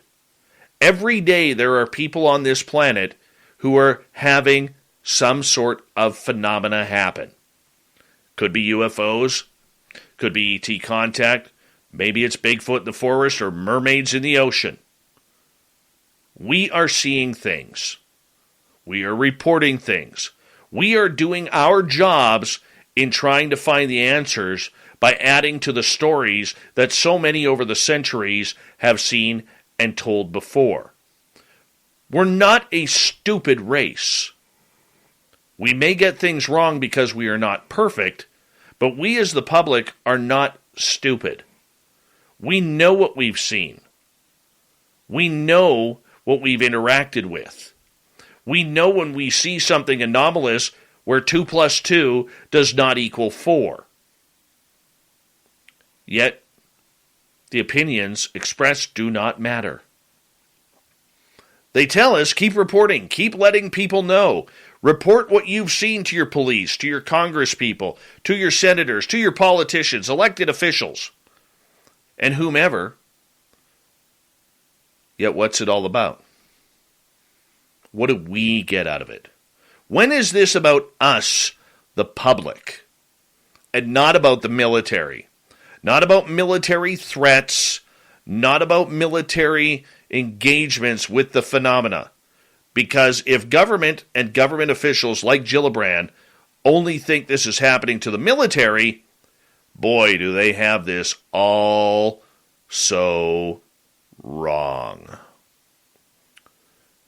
We, as the vocal minority, need to keep up our voices.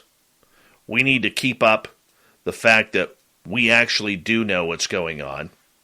We do know what's happening. And we do know what we've seen. We may not be as accurate because, once again, humanity does make mistakes. There are many Sasquatch reports out there that turn out to be black bears or grizzly bears. We're not perfect.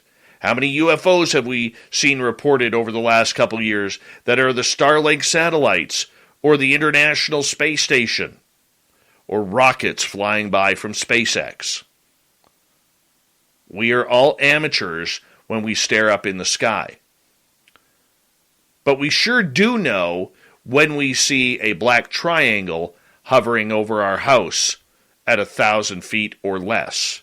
We sure do know when we have strange markings appearing on our bodies that were not there the night before, whether it's scratches, little red dots in the shape of a triangle, or something a little bit more sinister. We know ourselves.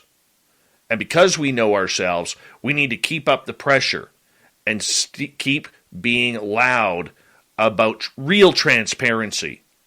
Because right now, we don't have any more transparency today with the new laws enacted in the United States than we did fighting to get the politicians to open up to this topic.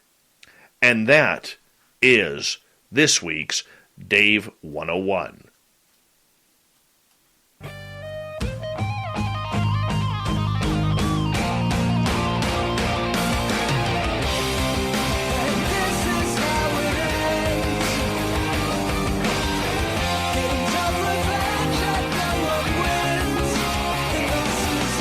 The news is always changing, which is why we bring you the SOR News Wire at the back end of every show, where we get to the weird, the strange, the wacky, all provided by the lovely Shirky Poo. All right. During a ghostly investigation at Key Church, which is close to Truro, Cornwall, England, a paranormal team filmed what appeared to be a ghostly face. The Cornish Ghost Whisperers team was at the supposed haunted church doing a live investigation when the alleged ghost face was staring at them through a window. Oh, that's kind of creepy. Yet team member Candace Collins explained what happened. She says, I've heard from a couple of people that it's haunted, particularly inside the church. When we did a live investigation down there and started wandering around the building and we could see a face up at the top, we were filming. I just happened to film up, looking up towards the window, and we saw something looking out. It was about 10 p.m. at night. She added that the face appeared about for 1 or 2 minutes, and it was creepy, to say the least. It was quite freaky, actually, because the face in the window just doesn't look human. It just looks like something else. But it was clearly there, and I could slightly see it moving, so something was watching us from the window. Now, the ghost face wasn't their only paranormal encounter that night, as they captured a disembodied voice on their ghost box. It is believed that they communicated with a female entity, as she allegedly told the team her name was Catherine. Wow. So, what did this thing look like? Well, let's see. Looks like an owl. Not gonna lie. It looks like an owl. I debunked it. I Dave Wested it. Dave West. Sorry, Mick. Didn't mean to step on your toes there. Okay, moving on. A pilot was joined by more than just another commercial airline flight over the Pacific during a recent trip, what he believes was an entire fleet of UFOs. The video, which has been seen all over, has believed to have been recorded in the last few weeks, shot between 9 and sometimes up to 12 bright objects. You can see some of the lights up and dim at random periods, but their pacing and speed seem to remain constant. This happened at about 39,000 feet. You can hear the pilot on the video say, well, that is some weird poop. Using a different word, that is something flying. Yet doubters believe the lights could be anything from anti-missile flares shot from another plane or even a ship below, but there's no proof yet to support either cause. Here's an interesting one. A day of Christmas decorating didn't go as planned for a woman who was attacked by a raccoon that left her with bites and bruises all over her arm. The less than festive raccoon really got the ire of Massachusetts resident Donna Sanguinario. She goes, I really thought I was going to die. Sanguinario detailed how the animal pounced on her as she was putting up Christmas lights around her home on December 1st. The 70-year-old woman said the only warning that she got before the attack was a strange noise coming from the street. I turned around to see what the noise was, and I was staring at a huge raccoon about 10 feet away. Before I could do anything, it jumped at me. Worst nightmare of my life. Both me and the raccoon were screaming so loud. This was a pay-per-view brouhaha. Let me tell you this. Once the animal fell silent, Sangrino said she let it go of it, only to let it get up and walk away. Yeah, she definitely used some sort of wrestling move in order to get this. I'm going to vote for the fact that she probably copied The Rock, did the rock bottom, then the people's elbow. Raccoon didn't know what was happening. It was tumbling to the ground. Here she go. She got him in a headlock. Wouldn't let it go. As he was biting, I could hear the bones breaking in his neck. Oh, Camel clutched him too.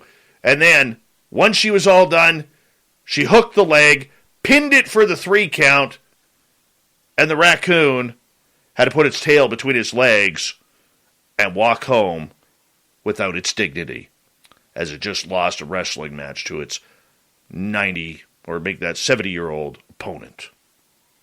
Thank you to Shirky Poo for the awesome news. Thank you so much for everybody tuning in for the Thought of the Dave. And to our guest tonight, Mick West. Thought of the Dave. Dave 101. Dave 101. And Mick West, who was absolutely awesome. And you, the audience members, by the way, with some amazing questions for him tonight. We really do appreciate it. Thank you. Let's wrap this thing up, shall we? We got Mr. Ron Bumblefoot Thal rocking in the background with Little Brother is Watching.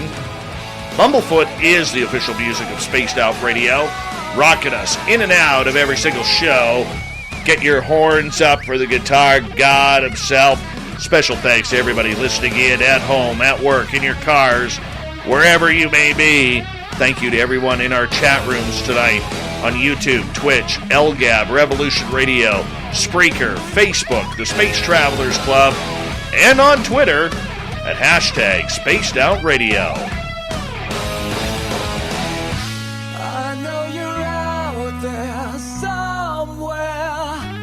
Remember, this show is copyright by Spaced Out Radio and SOR Media Ventures Limited.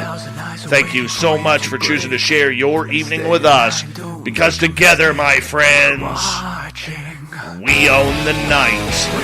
Mr. Bumblefoot, we need a favor. We need you to take us home.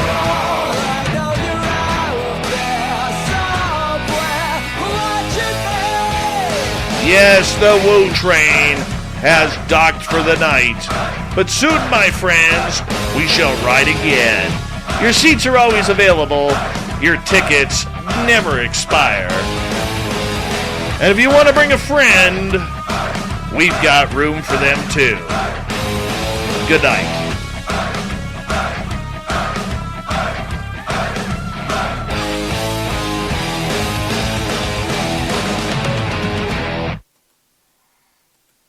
Buy one, get one for $1 at McDonald's. Or as we like to call it, the can't have just one deal. Mix and match a sausage biscuit, sausage McGriddles, McChicken biscuit, chicken McGriddles, or crispy hash browns. Want 2 sausage biscuits? Buy one, get one for $1. Want a sausage biscuit and hash browns? That's cool too. Choose more of what you love. Buy one, get one for $1 at McDonald's. Prices and participation may vary. Valid for item of equal or lesser value. Cannot be combined with combo meal.